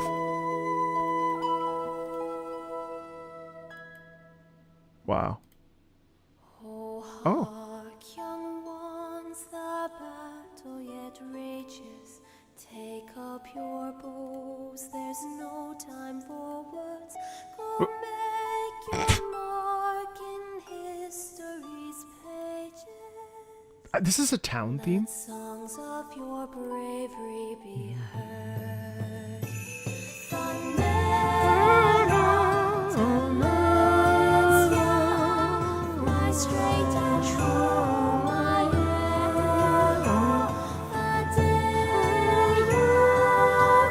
my god. Well, at least there's lots of dragons.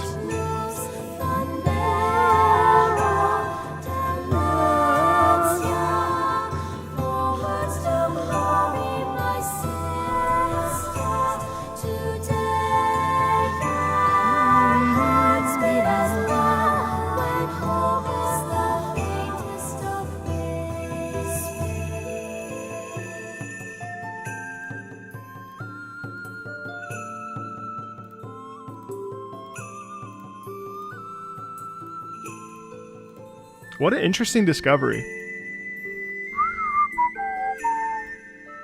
What? I'm low-key gonna download this today. I know I said I was gonna play Hauntii tonight this weekend, but I think I got other plans. Oh, look at that. That is like an aesthetic. So the thing about this kind of stuff is I'm like MMO, like, you know how people say MMOs are dying and all that other stuff? Well, that's because they've been playing them for a really long time. And I had a really shitty PC, so I didn't get the I didn't get the chance to really experience a lot of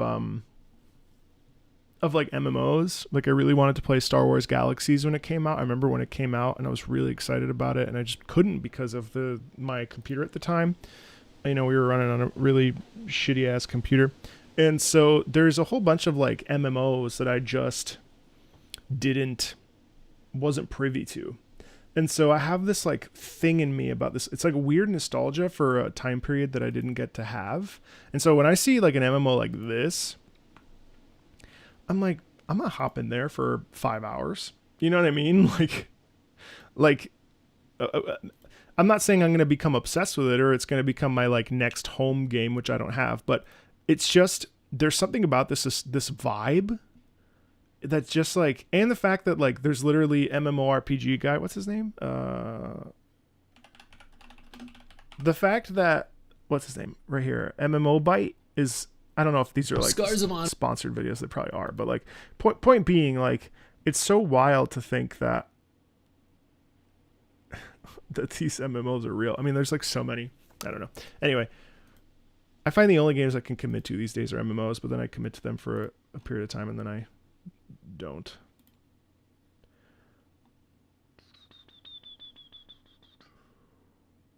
You're not the biggest fan. Nostalgia. Wait, what? The term, I love Josh Strife, yeah. I believe the term for nostalgia for stuff you never experienced is anemoia. Really? Anemoia is a term for the feeling of yearning for a time or place that you've never had yourself experienced. It's different from nostalgia, which is a feeling of longing for real experiences from the past. Here are some examples of anemoia. Feeling sad without knowing why. Or like you miss someone you never met. Longing for a time when people sent letters written with feathered pens. Fuck that. Feeling a sense of longing for a time when there were no bathrooms and you had to use an outhouse. Can't say I long for that. Longing for a time when there was no penicillin. No, that may not be right. I made those up.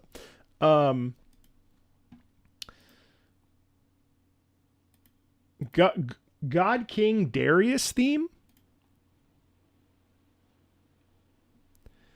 You gonna make me do another League video? All right.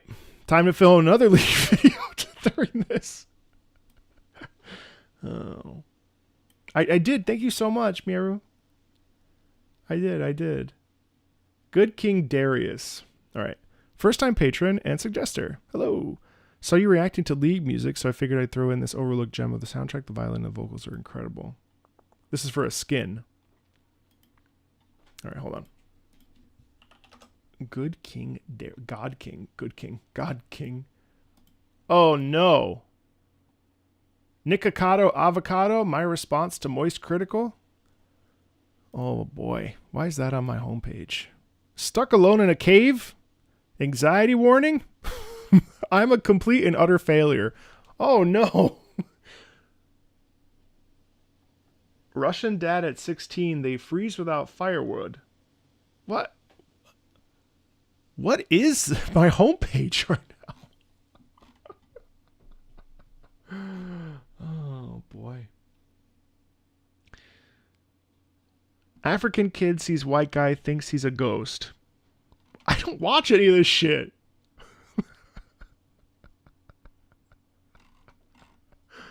Oh.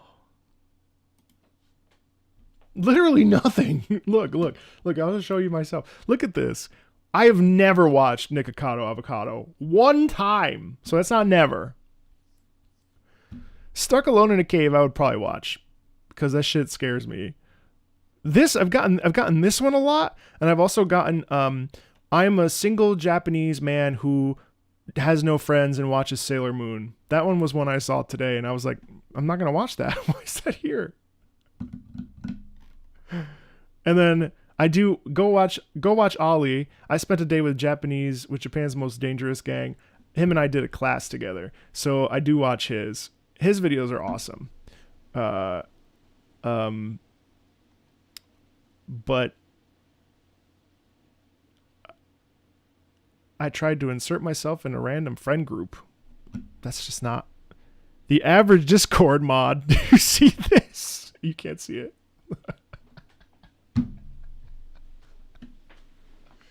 Cramming?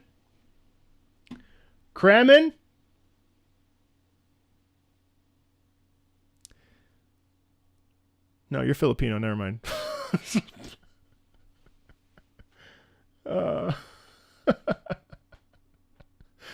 Oh. Okay. Where did they find that? Oh, I meant to... There was a super chat here that was important for me to talk about. Hold on one second. Save this. Hey, Akaru. When my brother and I were younger, our mom used to beat us in Bloodwake. On Bloodwake, one of the few games she was good at. It also sounds like we have a similar dad situation. Mine passed away due to COVID a few years ago. Oh, man. So sorry to hear that. Not good. Stuff is hard.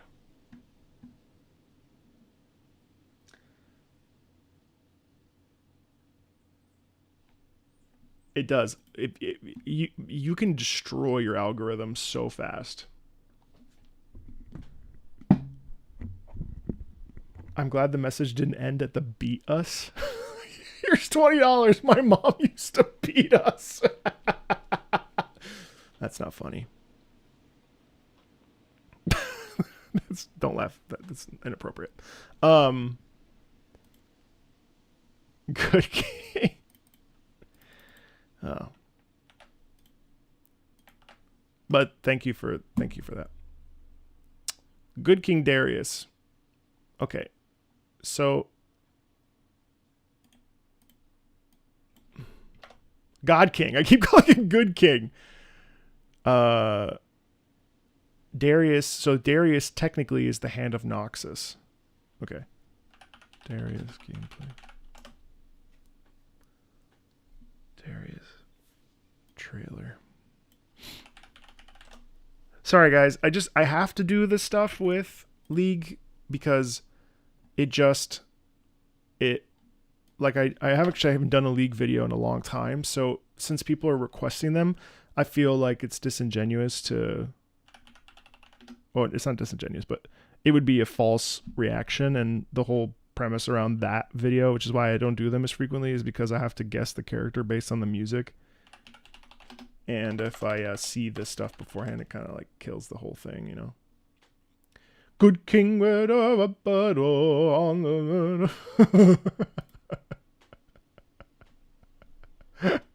Good king.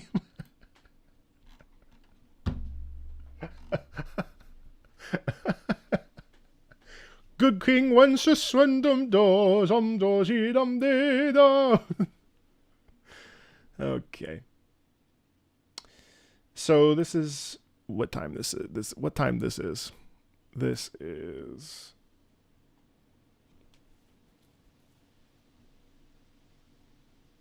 Can you feel the sunshine? Yeah, but that's in Sonic Frontiers. That's all part of the. It's all part of the. It's all part of the like playlist that you can play. It's actually Frontiers was. I don't like Frontiers. I'm gonna tell you the truth. I played up to the first boss. It's not worth it to. I mean, it's fine. I think for somebody who loves Sonic, which I'm starting to enjoy it, I can see why Frontiers would be interesting. But I do think that the mixed reviews make sense, because Frontiers loses its like. Frontiers loses. Don't let me get started about this because I'm gonna get distracted. Frontiers loses the Sonic essence. I think the boss fights are pretty cool, but Sonic to me is, based on what I've been discovering, is all about like brightness and warmth and joy and exploration and like discovery and moving quickly and feeling like enthusiastic about life based on what I've played. And Sonic Generations does such an exceptional job at not only introducing you to a bunch of different places and things, but also because it just is such a celebration. So to then go to Mania is fine, but Mania is hard.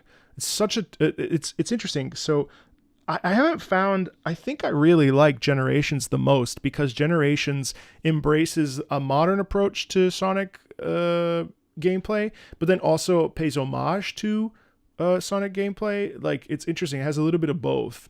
So like, for instance, Shadow Generations, the hub area I don't necessarily like. In fact, that's why I slowed down on it for a second, because I'm like, well, I don't really like this like open world 3D thing. So then I was like, okay, let me try Sonic Mania. So I played Sonic Mania for an hour. And I was like, okay, Sonic Mania, cool. This is hard, very 2D. Do I like this? Yes, I like the music. It's fun to play because you're getting the earworms in your brain at all times. But then when you go to like Frontiers is like not only is it empty, which is fine. The enemy design is strange. And then too, like they like stick you with this like rain sound, pretty much this like piano melancholic thing for almost all of that first level. I did stop after I got to the second area, the desert area, but like I just can't envision myself trudging through to get the Chaos Emeralds for each region to then go and fight the showstopper boss, because the boss theme was sick. But again, it's interesting because the boss themes are cool, and like turning into Super Saiyan Sonic, what the hell? I can't remember his name. That's really rewarding, but musically, it's so strange. Like, they're good songs, and you feel badass while doing it, but like it really is like devoid of the like thing that I've been exploring with Sonic, of this brightness that I really like. So it's been an interesting discovery the last couple weeks. Supersonic.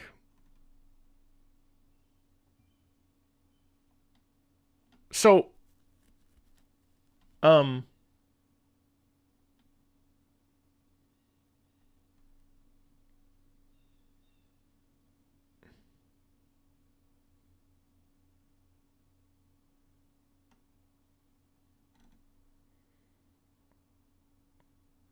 so I just bought Lost World. I'm kind of low-key excited about it.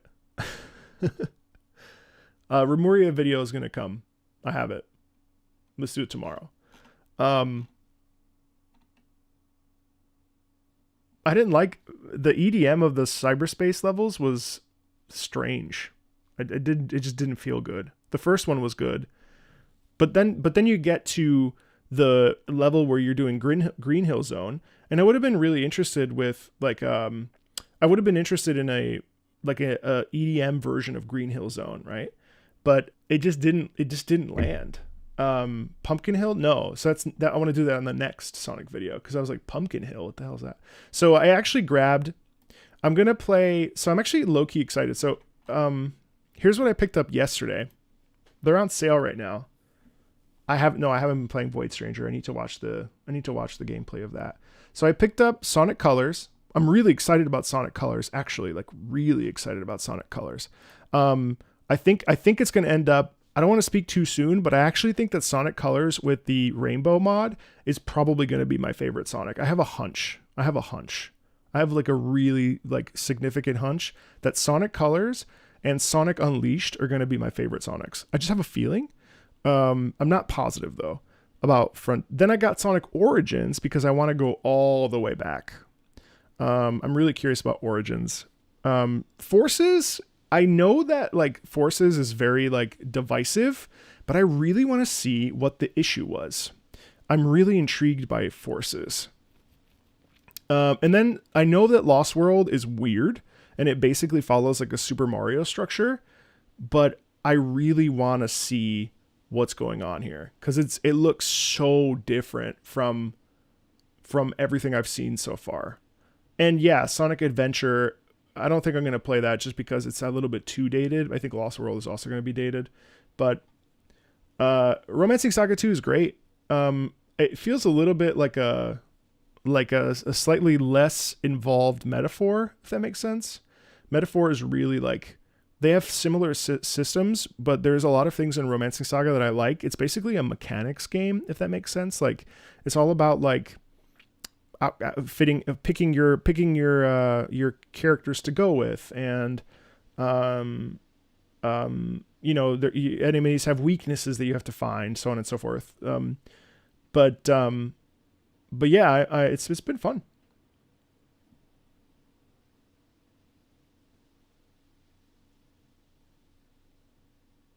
You do not play as Sonic in Forces, I think.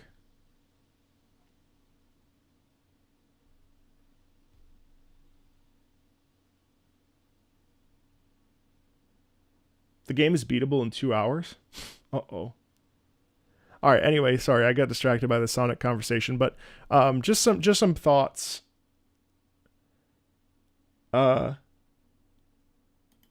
Just some thoughts on Sonic so far.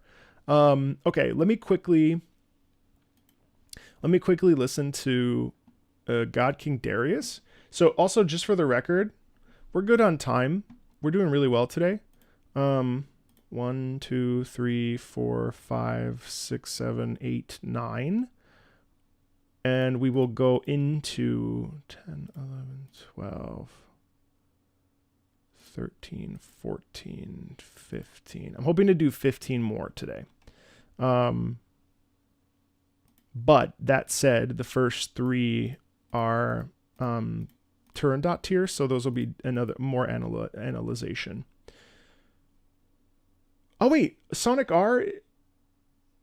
I like Shadow Generations. I need to play it more. I don't like the hub world, but it is better than Frontiers. So I'm gonna go back to it on my own time, and I think I'm actually gonna like the open world of Shadow Generations more now that I have played Frontiers. You know exactly what you mean. In what about what?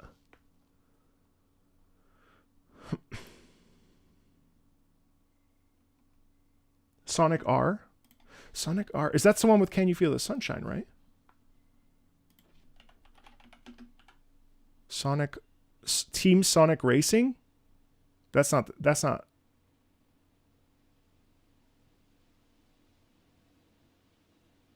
Thanks, Changli. Yeah, Arnold. Wait, do you want me to call you that? I'm sorry. I don't know why I'm doing that. I apologize. Oh, that's Sonic R. I want to play that just for the music. Fliff. Where's Fliff? Here it is. Yeah, it's my name. Oh, okay. Could you imagine if your name was Paul? Your name was like Joe. And I'm like, listen, Arnold. Here is that. That's Fliff. Free DLC. I got the birthday stuff. Half of my playthrough yesterday was like just trying to figure out how to turn off the birthday music. Like I had the birthday stuff. There's no romance in Romancing Saga. That dialogue feels a little cheap, I will say. I don't feel very like locked into the story, but it's a really cool. I'm gonna pick that up right now. Then, that said, it's really fun. It's just not very deep. All right, hold on one second. I need Sonic R, of course. Oh shit, I need to put in my other credit card because someone spent $1,000 on eBay the other day. Oh god, that's gonna fuck me up. All right, anyway. All right, let's listen to God King Darius. Hey everybody, my name is Marco. I am a professional... What? Hey, my name is Marco. I'm a former professional opera singer, and I love talking about video game music from an emotional perspective. Today I'm going to be guessing who God King Darius is. I know this is a skin for Darius, but this was on my Patreon. I'm actually literally live while filming this, and I didn't want to pass by an opportunity to listen to more League music, so this is God King Darius, login screen. Let's find out who Darius is all about, or at least what the God King version of him is all about. Here we go.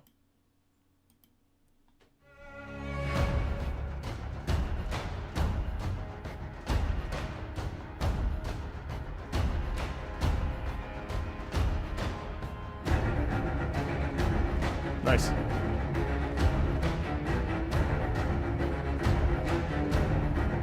Yeah, so it's cool. So right, so we have that lower cello in there. So what's really funny is that Darius is unscrupulous. What does unscrupulous mean? Well, having or showing no moral principles, not honest or fair. There's a real intensity in that in that feeling of sound and video is desynchronized so bad. It is.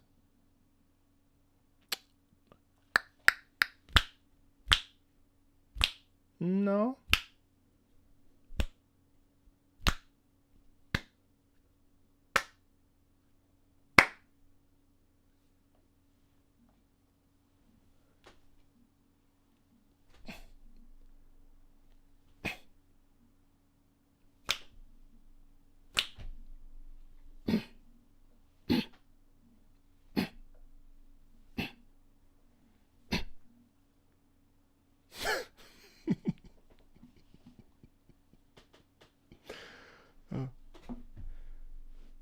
Stop punching you. Sorry.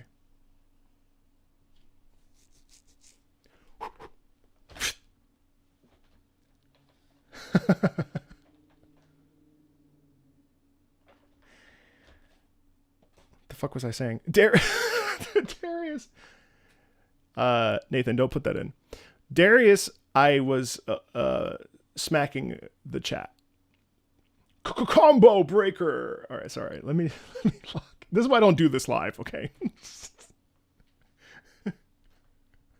That's what Darius is all about. Darius will not care, will not hesitate to beat the crap out of you. Much like I just did because someone came on the stream and said that my audio was desynchronized. The point is, musically here we have the cello, and the cello is sharp, and even though it's a quite lyrical instrument, it is capable of a lot of sharpness. And so rhythmically, I'm just kidding. For Quais. I'm just kidding. I'm singling you out playfully. So that said, what's really interesting about this music is that we start off with this intensity. We start off with a feeling about ruthlessness and about frustration and agitation right off the bat. Well, I didn't apparently quit the game early. I stopped playing because I found it tedious.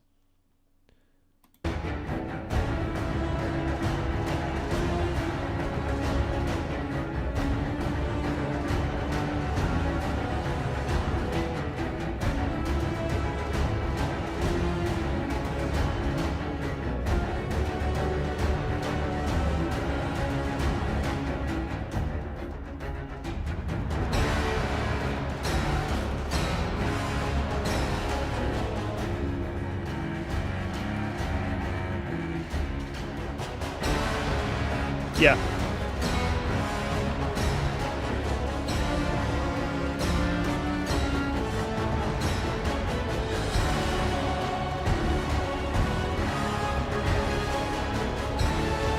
So it's interesting because when we hear the words God King, that really, in a way, I mean, God King can mean many different things, and it can have many different musical landscapes. And what this one has is intensity and ruthless, and it's harsh.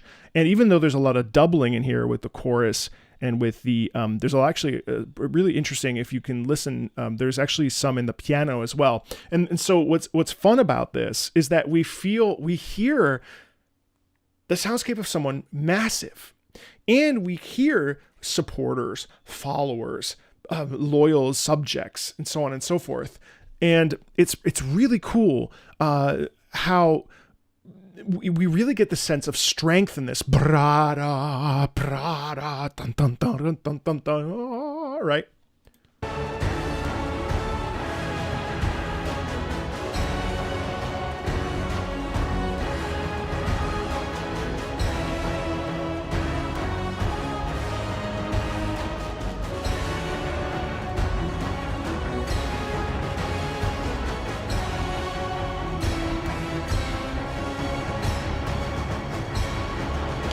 A really nice touch here is you actually can hear the like chains, right here. Isn't that cool?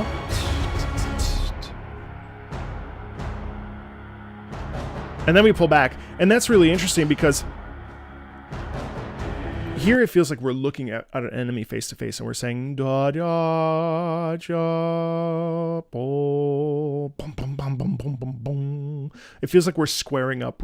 We're standing still. We're looking our enemy in the eyes, and we're saying, "Not today." Right? There's a real like veracity, intensity, confidence, and masculinity in that sound. It's very heavy. It's very guttural. Feels very very low in the body, and it's interesting musically too. Da chiaro.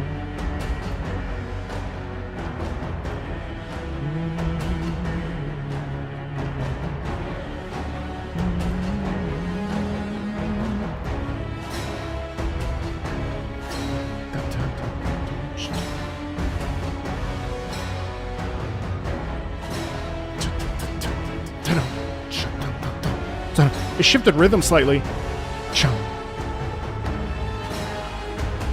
In a way, it's actually like an ungodly march. It's really like the presence of the arrival of the heralding even of this ungodly force. So even though it's God King Darius, it actually has a sound quality of a nemesis qualities, of vengeance, not dissimilarly to urgott, which subsequently, ironically, we've listened to in this same stream that now you're seeing this individual video of.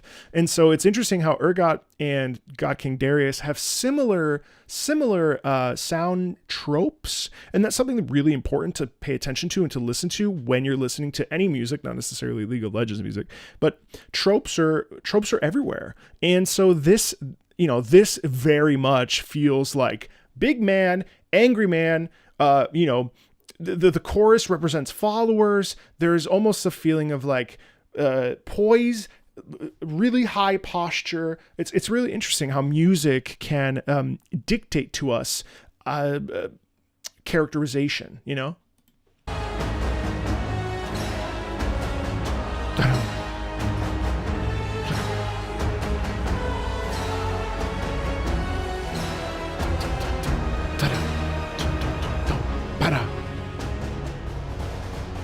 Wow, the snare in here.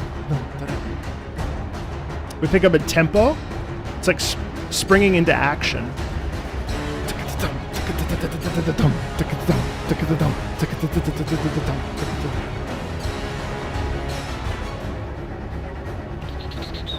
Again, we have sharp strings in there, sharp cellos, I believe. And the chorus is doubling as well.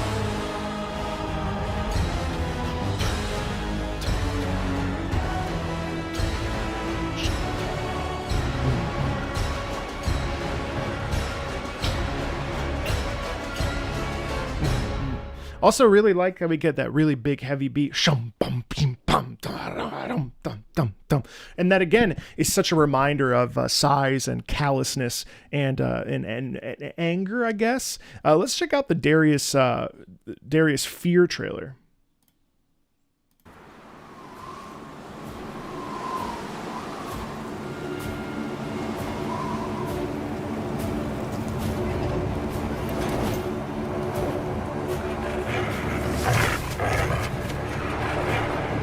What separates men from lesser men? Yeah. Predators from prey?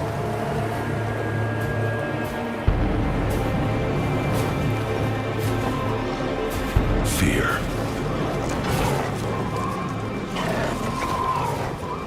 Predators smell it.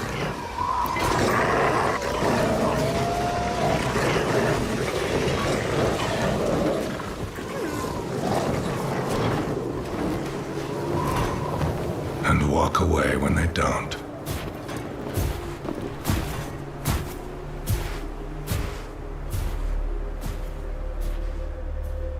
Simple and sweet. Is that really all of it? Yeah. That's interesting because it's exactly what I was referring to. Poise, strength, standing up, being focused, being determined. It's pretty cool. And then as far as the lore, Darius and his brother Draven grew up as orphans in the port city of Basilic. Man, I really, with these names. Darius struggled to provide for them both, constantly fighting with gangs of older urchins and anyone else who'd threatened his little brother, even the city guard. Every day in the streets was a battle for survival, and Darius earned more scars by his 12th summer than some soldiers do in a lifetime, which made him tough, made him rough. After Basilic was seized by the expanding Noxian Empire, the victorious Commander Cyrus saw the strength in these defiant brothers, and they found a home within the ranks of his war host. Over the years, they fought in many grueling campaigns of conquest from one end of the known world to the other, as well as crushing a number of rebellions against the throne. Within the Empire, anyone could rise to power, no matter their birth, culture, or background, and none embraced this ideal more fervently than Darius. From humble beginnings, he rose steadily through the ranks, always putting duty before all else, and garnering great respect for his aggression, discipline, and refusal to ever take a backward step. On the blood-soaked fields of Dalamore Plain, he even beheaded a Noxian general after the coward ordered a retreat. Roaring in defiance and hefting his bloodied axe overhead, Darius rallied the scattered warbands and won a great and unexpected victory against a far more numerous foe. He was rewarded with a senior command of his own and attracting many thousands of eager recruits from across the Empire. Darius turned the majority away, accepting only the strongest, the most disciplined and iron-willed. Such was his fearsome notoriety, even in the lands beyond Noxus, that it was not uncommon for entire cities to surrender at the first sight of his banners. After a grinding victory against the cloud fortress of the Yaryu, a proud warrior people who had resisted decades of Noxian aggression, Darius was named the Hand of Noxus by Emperor Boram Darkwill himself. Those who knew Darius best knew he craved neither power nor adulation. He wished merely to see Noxus triumph over all. So Darkwill ordered him and his war hosts far north into the Freljord to finally bring the barbarian tribes to heel. The campaign dragged on for years, ending in a bitter, icy stalemate. Darius narrowly survived assassination attempts and ambushes, and even captured the vicious Winter's Claw. He was growing weary of endless wars of attrition and returned to Noxus to demand a reconsolidation of the military. He marched his veterans into the capital only to find that the emperor was dead, killed in a coup led by Jericho Swain. The act had been supported by many allies, including Darius' own brother, Draven. This was a difficult position. As hand, many of the noble houses would expect Darius to avenge Darkwill, but he had known and greatly respected the disgraced General Swain and had spoken against his discharge after the Bosch offensive in Ionia some years earlier. The oaths of the hand were to Noxus, not to any particular ruler, and Swain was a man who spoke honestly of his new vision for the Empire. Darius realized this was a leader he was prepared to follow, but Swain had other ideas.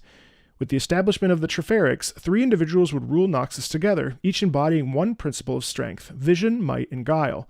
Darius gladly accepted this place on this council and pledged to raise a new elite force, the Treferian Legion, the most loyal and prestigious warriors of the Empire could produce, and led the armies of Noxus into a glorious new age of conquest. It's really interesting, though. Now, regardless, I didn't listen to the original theme, but in this particular theme, God King Darius, we do have some of those sound qualities that represent the very things that we just read about in his lore. So the poised nature, the ruthlessness of that Trefaxian,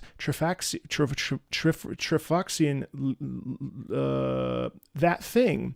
It's really interesting how this music, even though it's for a skin, still represents the ideals and the personality and the ruthlessness and the viciousness of Darius. And it's pretty cool how music can allow that to still be represented, even though it has some nuance probably from the original theme. So it's pretty cool. And, it's always exciting to hear League of Legends themes because they're so on point with describing a character through music, which is a really, really fun thing to be able to listen to and explore. So if you like that, feel free to check out more League of Legends videos. Thanks a ton as always. Feel free to like and subscribe. And as always, I will see you later. Bye. All right, next up is Cavern of Wolong from Summoner. What is this, Brian? Cavern of Wolong. Summoner. The Summoner. Okay.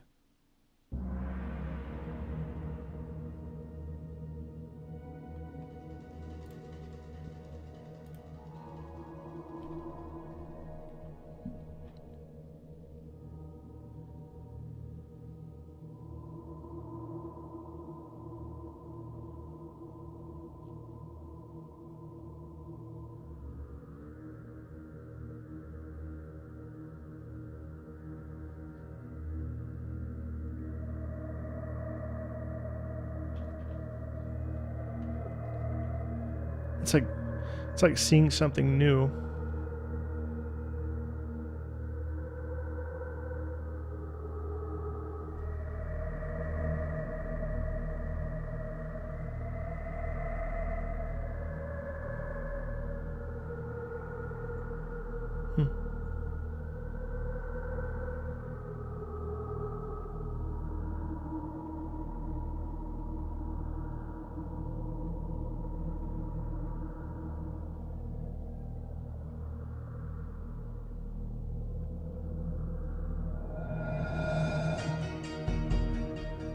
Oh?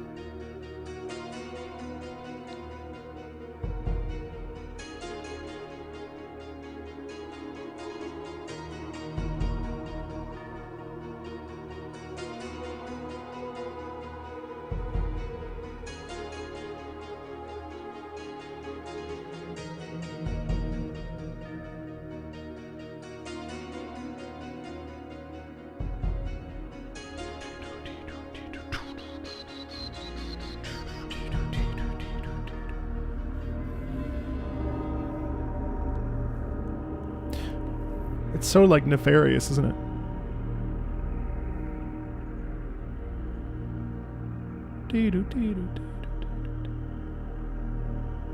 Dum dum.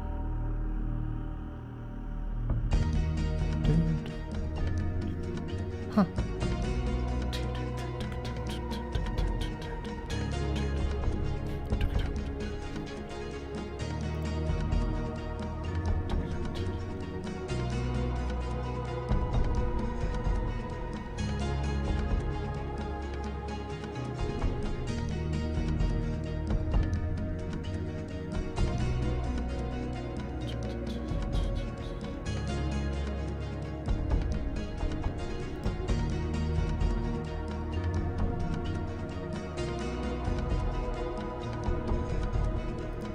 It's like super underrated, and a little bit not underrated, understated is what I meant to say.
It's almost cerebral, isn't it? It's interesting.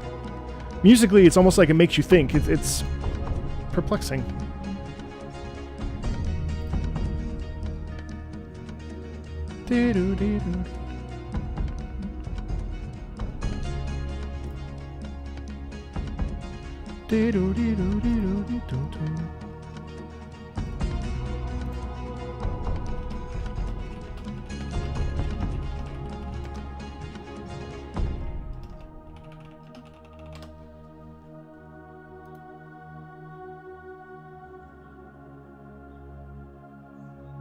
And so this repetitive rhythm does such a great job of like putting us in a position of contemplation, of thinking, of doing. I don't even know what Summoner is all about, but like there's like a doing something in there, right? You know what I mean? Like it's like whether it's moving or thinking or responding to stimuli, like there's a sense of like a real contemplation in that music, which is quite interesting.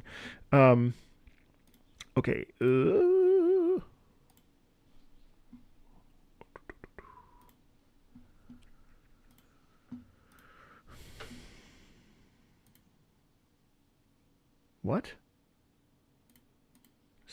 What? Pseudo-regalia or Spark the Electric Jester? I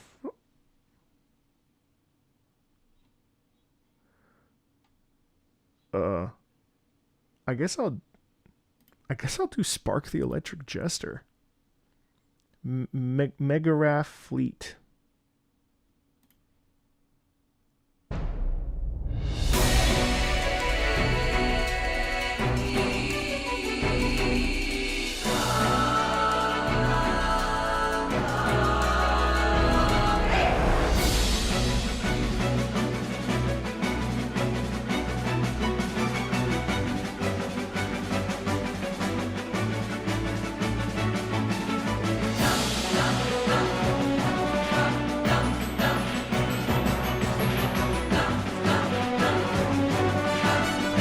It's Sonic.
What the fuck?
That is delightful.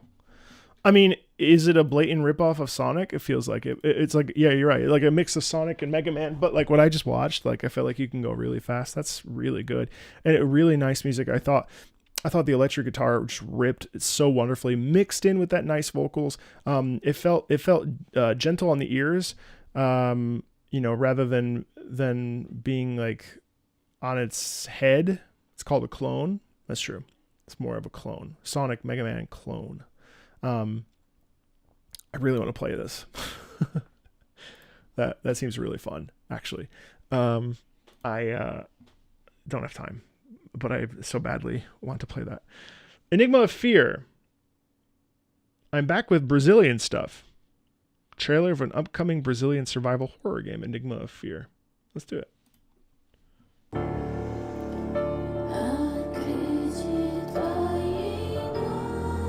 Whoa!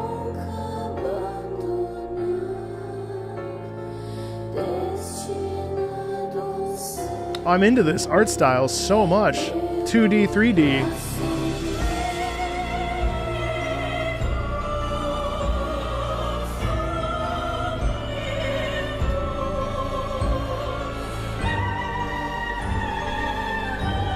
Wow, this looks amazing.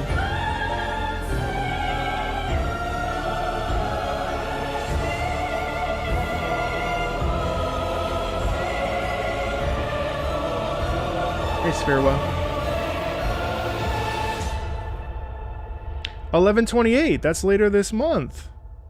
Oh my gosh, I can't wait to play that. That looks amazing. Terrific singing too. It's such a nice mix of like that classical style with just an air of like a different touch. I mean, God, the visuals here are really just something else. I love this. This is so cool. Thank you for pointing this out to me. That's really cool. I wonder if it's survival horror. I low-key hope it's not. I don't like survival horror, but that would be worth just experimenting with. It's really interesting. November 28th. Become Mia, a paranormal detective searching for her missing father inside the perimeter, a place that doesn't exist. Investigate clues like a real detective and unravel the mysteries behind the enigma of fear, defeating the terrible monsters who will try to stop you. Really cool. Enigma of Fear. I'm going to wishlist that ASAP. Thanks for sharing that with me. Oh. Well, I love Magnamalo's theme. I'm going to skip that. I'm going to go to Crystal Chronicles because I don't think I've heard this particular track. Departure. From Final Fantasy Crystal Chronicles.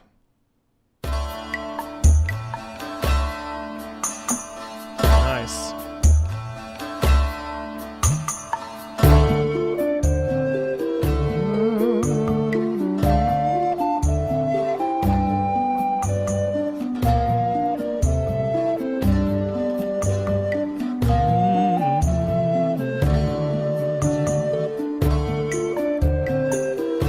Oh, Enigma of Fear has a demo right now, if it's interesting to you.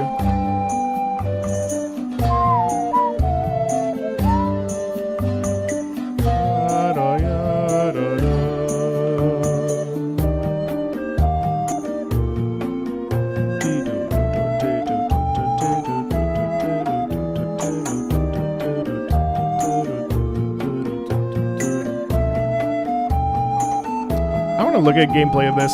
Final Fantasy Crystal Chronicles.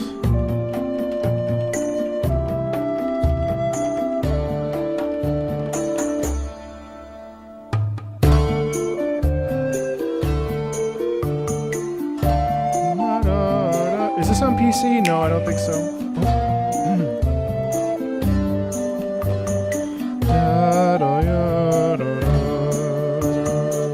Oh, this game. Yeah.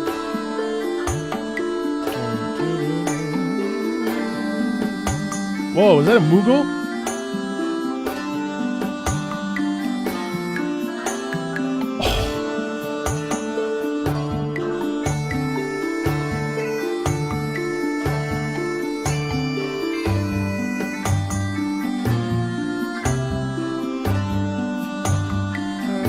So it's the opposite of Final Fantasy 16.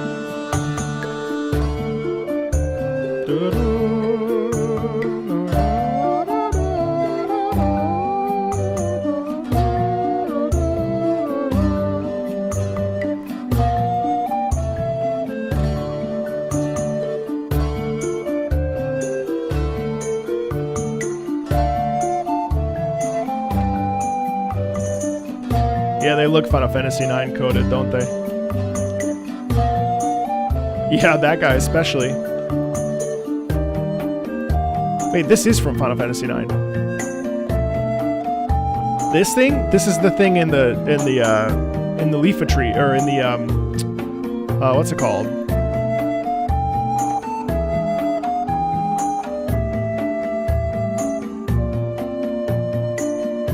Clara. Wow, that's a giant loop, but that's a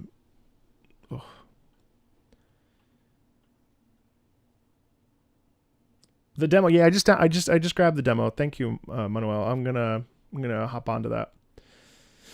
Oh, it's a blast with 4 players. Oh yeah, that's like the super co-op one. That's what that is. That's right. Rain World, Kayava, Mystic Square. Some gameplay.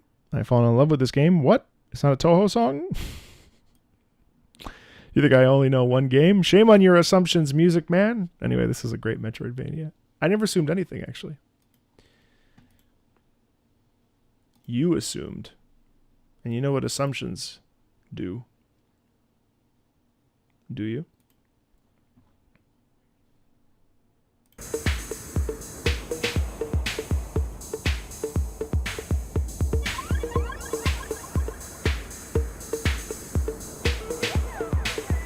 You know, every time I do one of these streams, my Steam cart gets bigger because I have no self-control when it comes to wish listing and not touching something.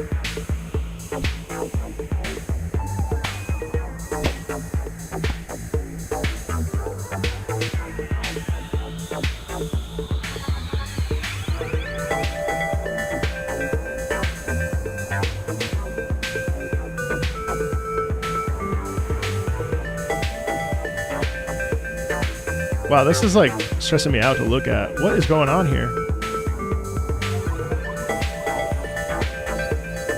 That's true, actually.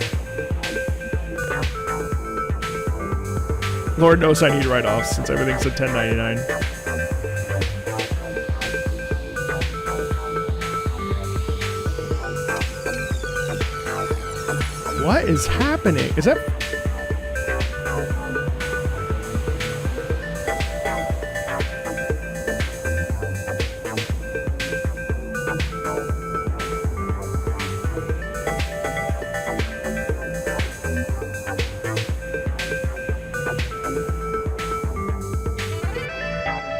Random saxophone.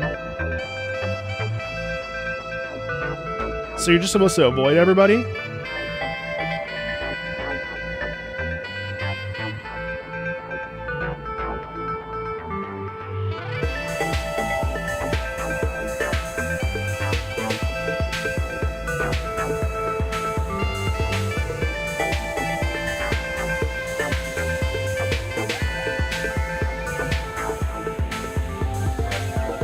What the shit?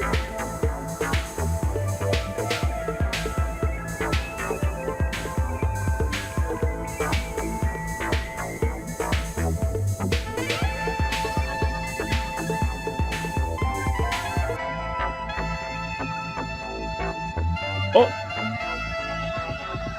Oh. Oh.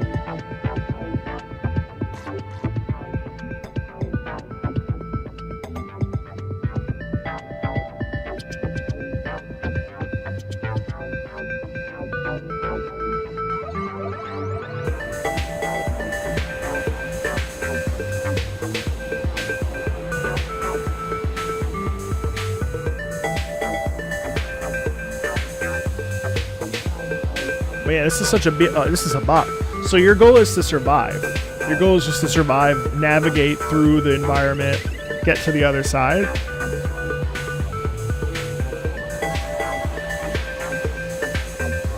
I did not read the sax. Just for the record.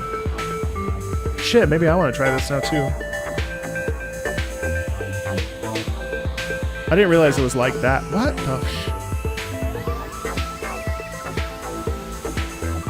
Oh my god.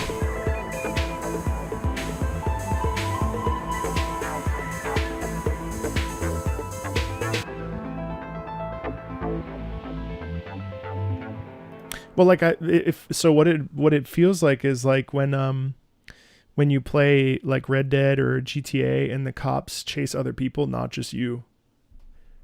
If that's what it's like, then I am actually gonna just lock in on that, because that's something I absolutely love about video games. Or like in Halo, when the Covenant is fighting the that's what it's like. Oh, that's cool. Oh, if it's like that. I told you I wanted to play Hauntii this week. And why? Why are you like this? Is Marco American? Yes, sir. Oh, the Burnt Ivory King, of course. Dark Souls 2 has great music. Rainworld Stream?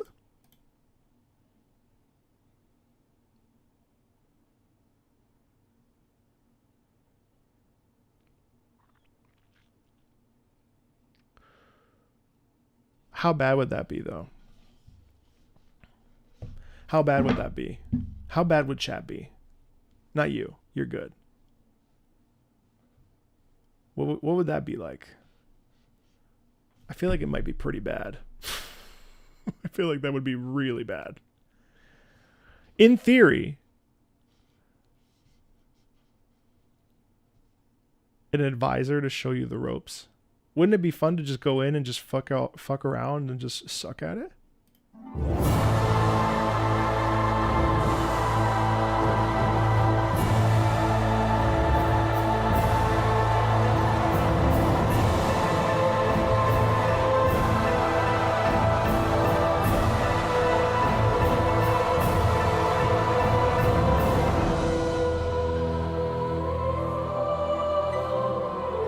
Dark Souls 2. Burnt Ivory King. Yeah, the problem is I read chat. I read chat too much. I love interacting with chat. So I end up in a complicated situation where I read the shitty things that people write. Dark Souls 2, I need to finish it. This is where I stopped my marathon.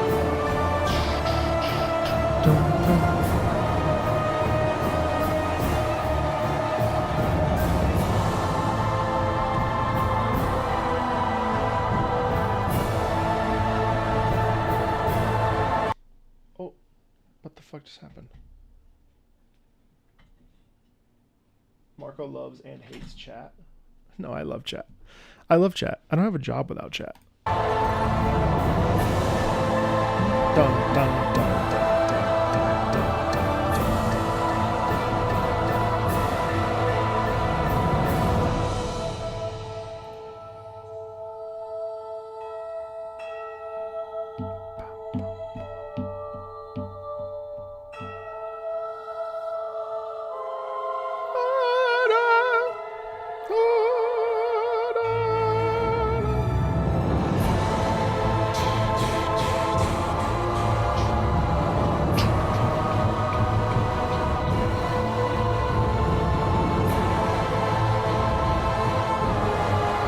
Yeah, this was with Queelag.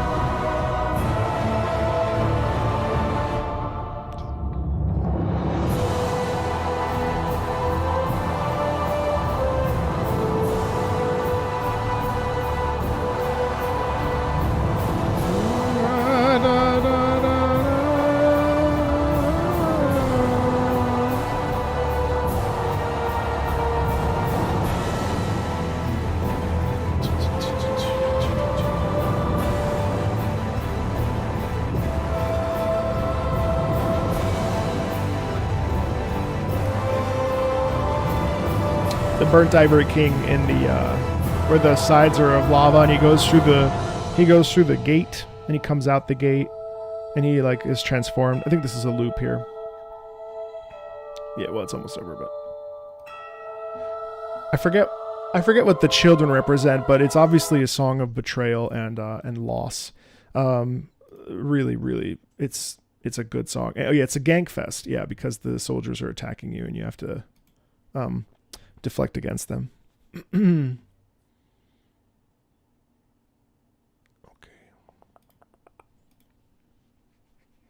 Tonelico. Exec Chronicle Key. Oh no! Fuck! I didn't keep up with the timestamps.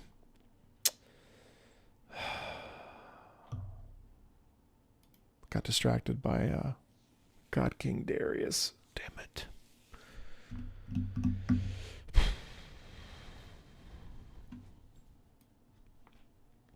Okay, well, I'll just do it now. Video has lyrics. The song plays when Misha...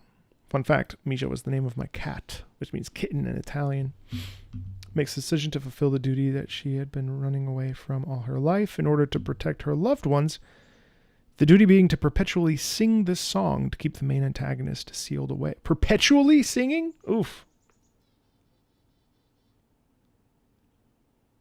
Goon King.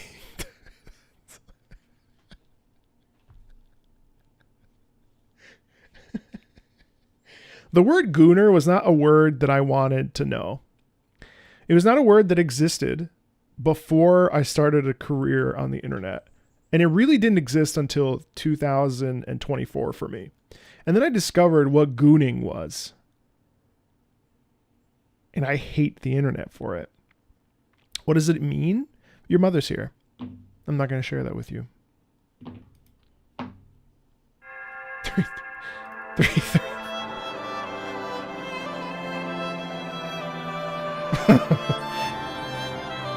Your mother's not here anymore. She's gonna watch the playback.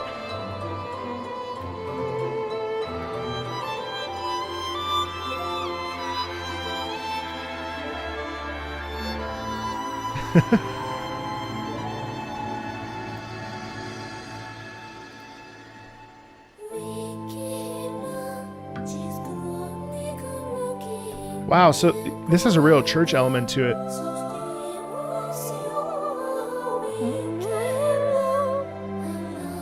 Okay, this is my favorite Tonelico song so far. More so even than Exec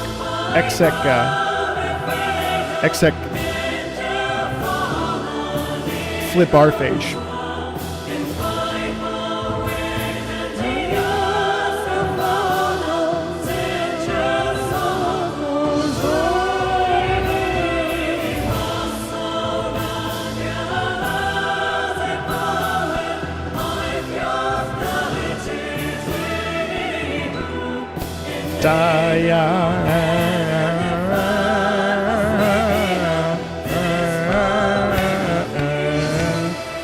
Wait a second. I thought this was a made-up language of code, because Powell is most certainly Polish. I'm just kidding. I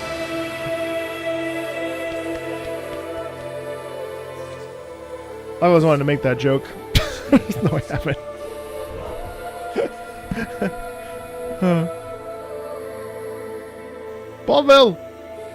Paul!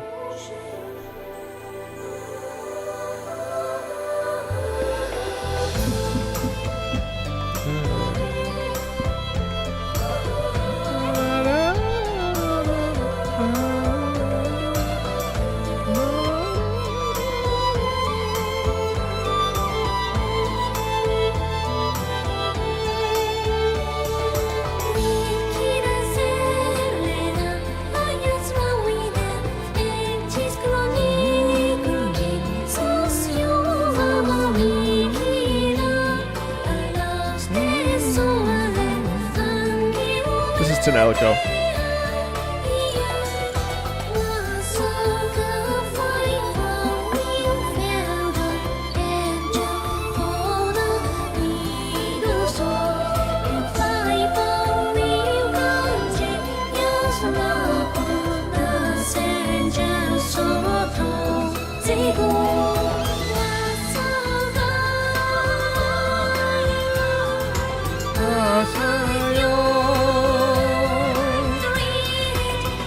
camino no eterno fama, te pierdes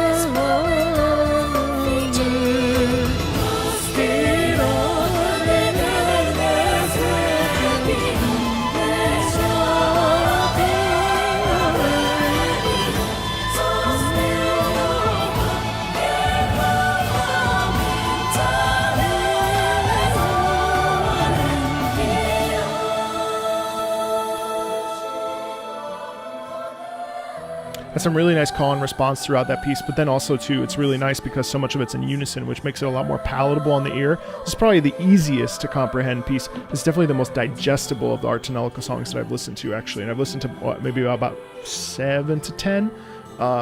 That one is a delight. I mean, that is so deep, and it's interesting because I'm thinking about the fact that this game essentially came out, graphically. I wouldn't say that Tonelico is necessarily anything to write home about these days because of the tech that it was on, and but the music makes it feel really, really serious. It's really interesting. It's really interesting how serious this piece goes, and how like easily we feel connected to it from an emotional like feeling of a loss, and having to like the weight of a burden. It's really, really, really, really, really cool. I really liked that one. And I know that Renshin and I think Ryan and Redcar will be very pleased. Inscription, a final duel. Theme plays towards the end of the game. I think I'm near the middle front. Don't want to say any more. Yeah, please don't. Really, all is breaking down. Cool. This is on my forever playlist. It's very, because you don't know where to go, it feels like it never ends. You know what I mean?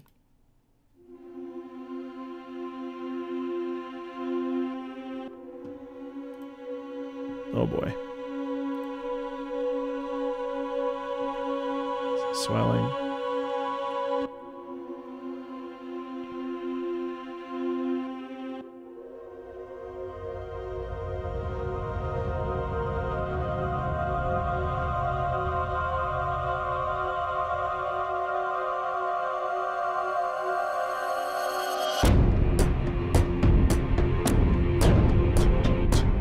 Maybe I should restart. Inscription's actually one I wouldn't mind streaming. But that too, blind is really good, and where I've gotten to, I've unlocked. That is not what I expected.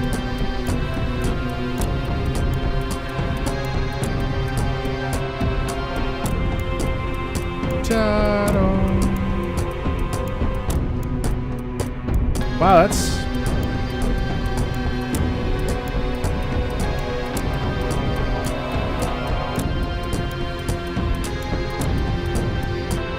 This reminds me of Griever from Final Fantasy VIII. It's weird.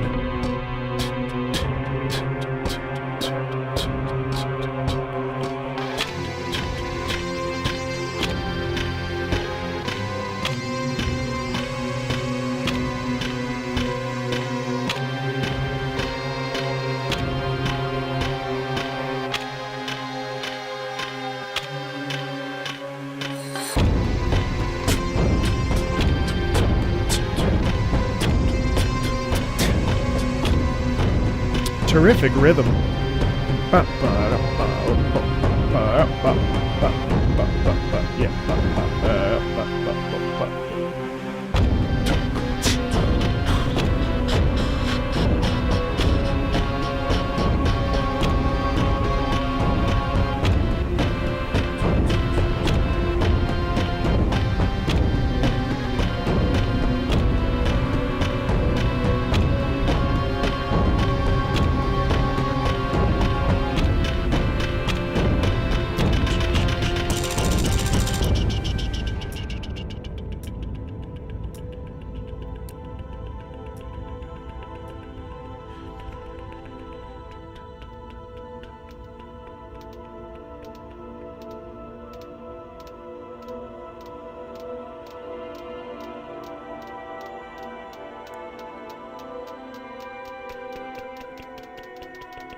That's cool.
What a delight.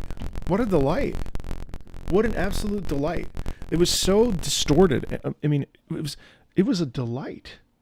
It was a delight. I loved that. So interesting. And so, like, raw. What a delight. Oh, what a delight. I don't have anything even to say. I mean, it's like so good. What a delight. Man. I gotta finish that game. Maybe I will stream it. Maybe I'll stream it next week. I'm always looking for a game to stream. I love that. Oh, fuck. That's so good. Oh, that's so good. What a delight. Darkness of the Unknown, Kingdom Hearts 2. Marco, give us Kingdom Hearts playthroughs. Oh my god.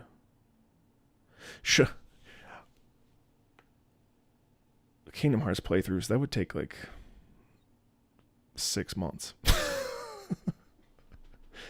My life is yours. No, I don't think you need to do that. I should. I feel like Kingdom Hearts is that game that, like, well, it's one of several that, like, I feel like I really have to play it, you know? Like it's like one of those, like, seminal... If I'm honest with you, though, I'd rather play Kingdom Hearts 1, be really confused, read, like, a detailed synopsis, go into Kingdom Hearts 2. I don't think that I would want to play Birth by Sleep and all the stuff in between. I just don't think I have it in me. I don't think I have it in me. I'm not that locked in. I know that I would enjoy myself because I started playing it and I'm at the town and that music's really cool. I mean, it'd be fun to do a musical Let's Play series of Kingdom Hearts. And I think it would do well. But I think that would be really fun. I just know I would not enjoy those in between games, and I wouldn't even play them. I would read a very detailed synopsis. I could read it on stream, like a detailed synopsis, like basically a book, read it out loud, and then just hop over to Kingdom Hearts 2. That's what I would do. That's almost 100% what I would do.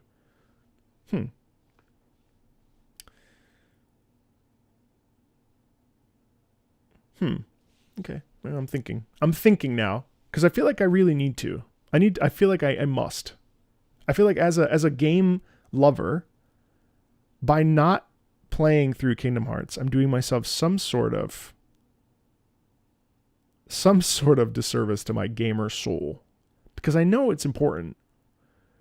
The question is just, is it important to me? And that I do not know.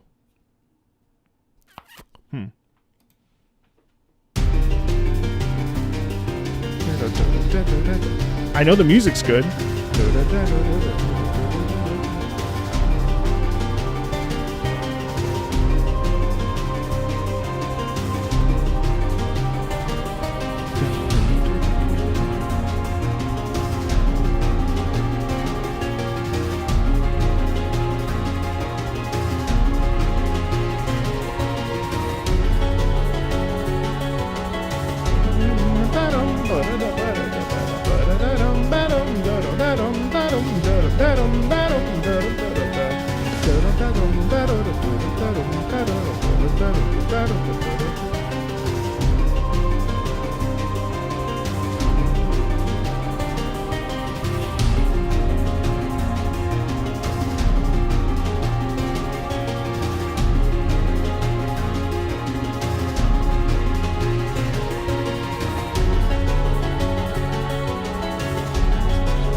Yo, Cthulhu.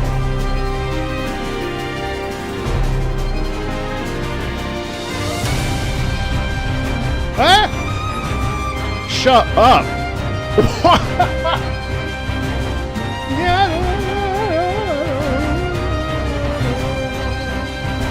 I love a surprise violin. Bro, you said this is synthwave, brother.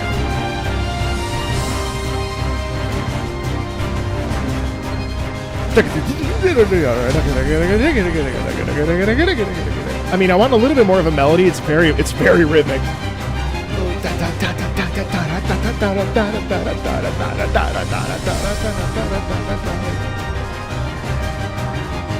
Darkness of the Unknown from Kingdom Hearts 2. It's obviously a boss theme, right? Or like a chase.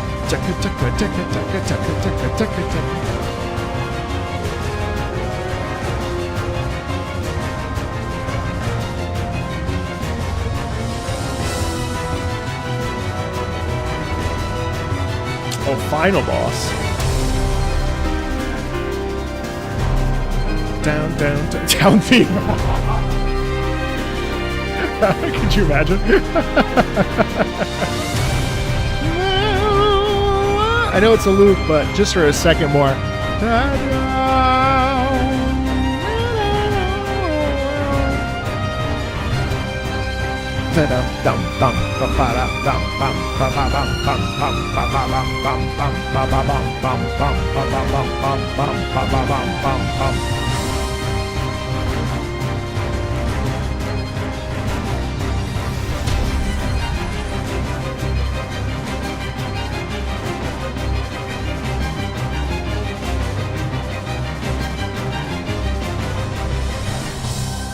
Spoiler, that's actually the music I listen to when I go to the bathroom.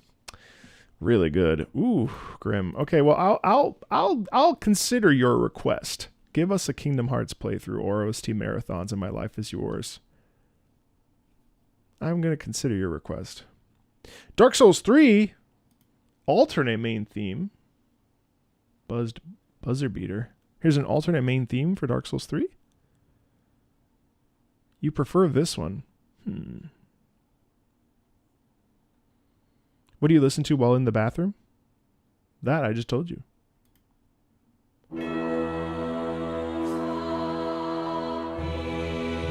Alright, it's similar.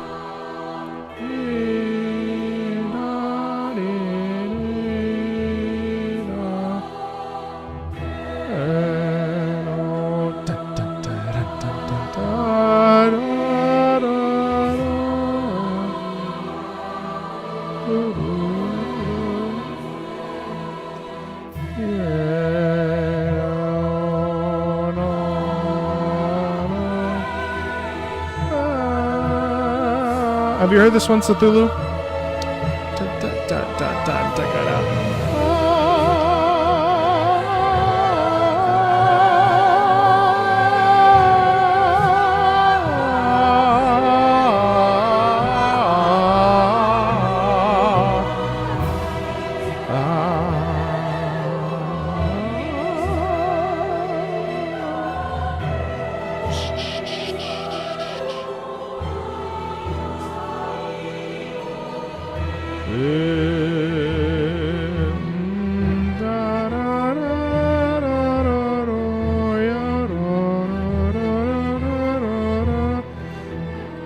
Is this remix?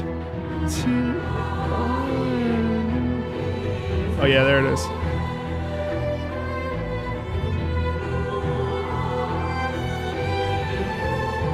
I meant the alternate version.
Oh, Planet of Lana, yeah.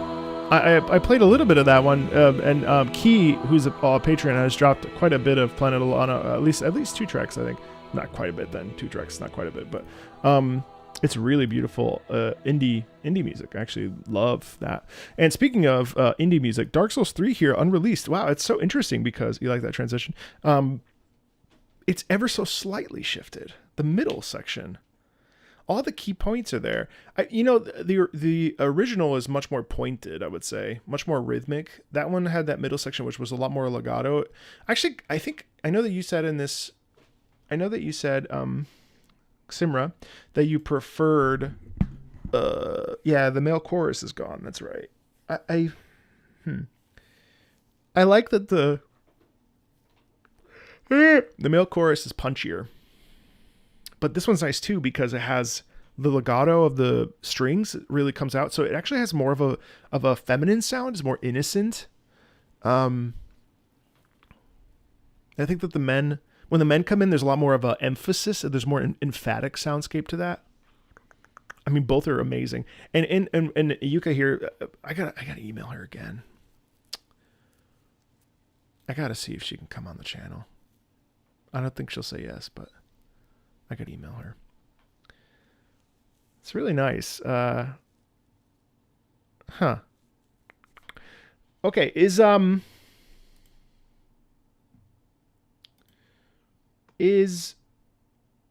Srelay paging? Let me do my paging Srelay 789.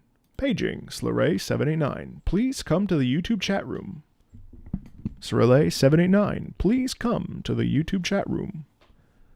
Please remind me of your music. Please remind me of your music. Normally we wouldn't do this, but yesterday I said yes, so today we are going to be including your song. Normally, though, we would not. I didn't make it to phase 3. There was a phase 3? All right, hold on. While we wait for Srelay, let's go back. There was a phase 3? Darkness on the Unknown? I think it was here. Thanks, Luca. I just thought it was a loop. Sorry. Oh!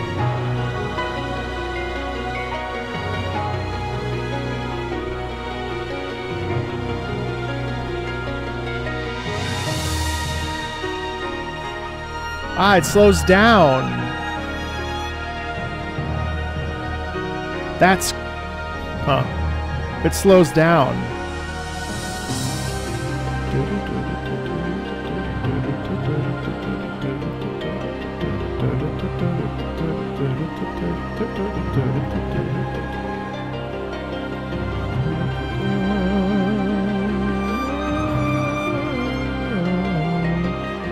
It's Shimamura. Yoko Shimamura.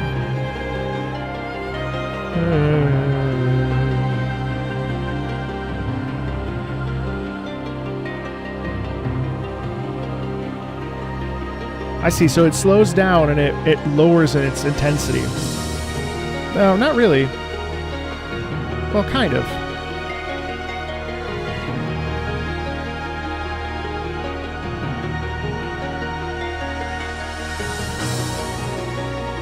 Wow.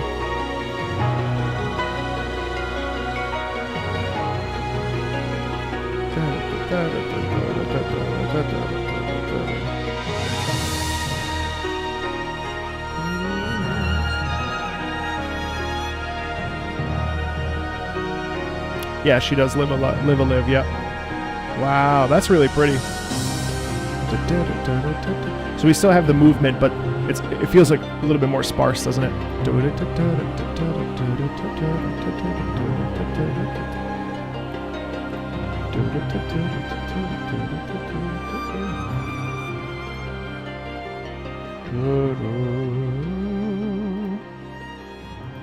Nice. Yeah, I mean, it'd be nice to see the context of that and play the context anyway. Well, so friendly reminder, next month is a normal month for those of you that are in the Patreon, Patreon. A certain magician life, soul sacrifice. Okay, perfect. Never mind. Before I end, let's check that out. A certain magician life. Thank you, Kremen. Where would I be without you? Soul sacrifice.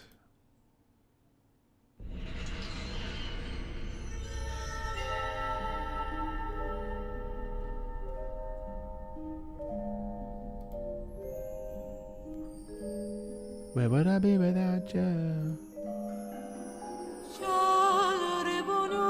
Whoa. Whoa, that's...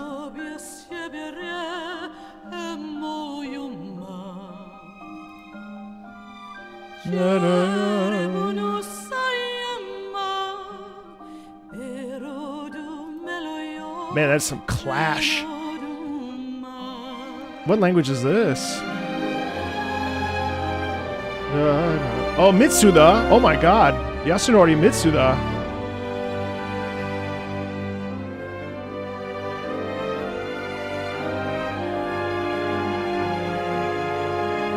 Oh, this is on the Vita?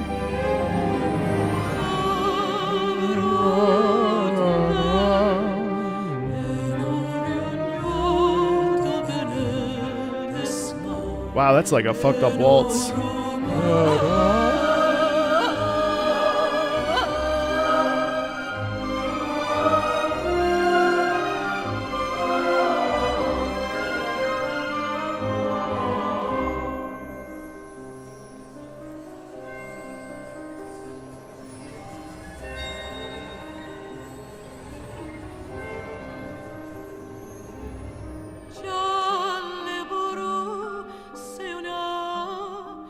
It's ever so slightly dissonant.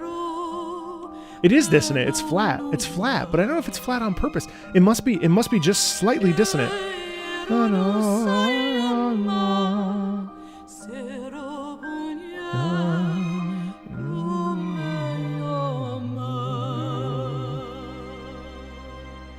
That's it? Holy balls. That is interesting. Wow.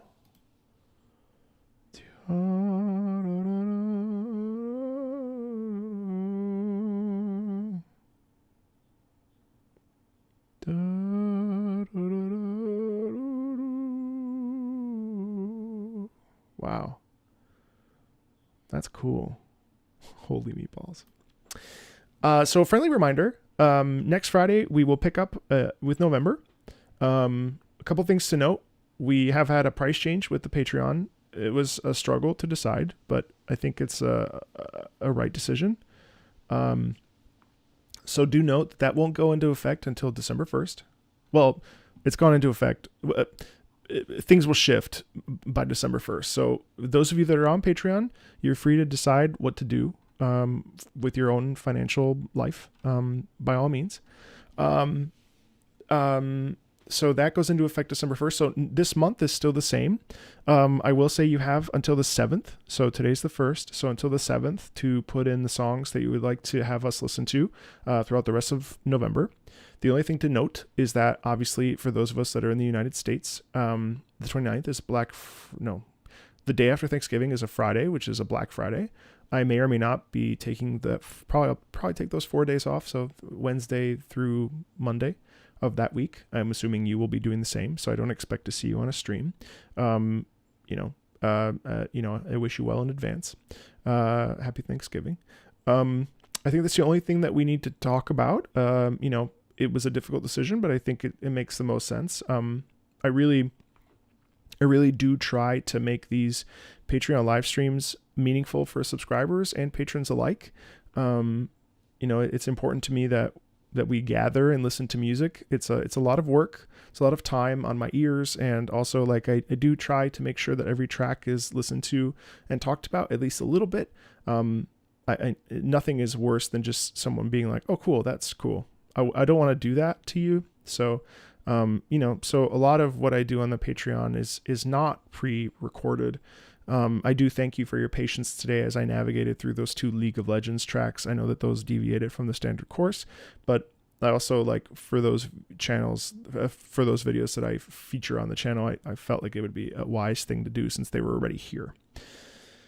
So, yeah, with that, I really hope you had a good time. I had a great time. I know that there's been a lot of Patreon live streams. For those of you that are not patrons, please don't feel like the only thing I'm doing is Patreon live streams. I do need to do a better job of diversifying what I do. It shouldn't just be Patreon live streams. It should be open to everybody, especially those themed live streams with the public and with the community. I need to be better about that. So I humbly thank you also for that. You know, there were 150-ish songs on my plate, and I'd like to try to keep these to just Fridays. And I like to have one Friday off to stream a different thing or whatever. So, you know, just something worth mentioning that it's a big workload, but not really, you know what I mean? So I'm just trying to be smart about how I stretch myself, because then on Patreon live stream days, I try not to work in the morning, because otherwise I'm not fresh for when I come into these streams and have, you know, I want to provide you with something to say, and I want to have music discussions, because after all, I really treat these Patreon live streams like classes, like active listening classes, and like music education, music appreciation classes. So, you know, I humbly, you know, I do say thank you that you are tolerant of that. And yeah, anything else that I can think of that I'd like to say to you before we start November off? No, be well, take care of yourselves, have a really wonderful weekend. Fortunately, I have to do some work. So yeah, with that, I think that's a good place to stop. Yeah. Thanks a ton for being here. And, as always, thanks supporters and patrons alike for, supporting the channel and supporting me with your views, with your money. I'm just kidding. With whatever, but I do appreciate that, of course. Yeah.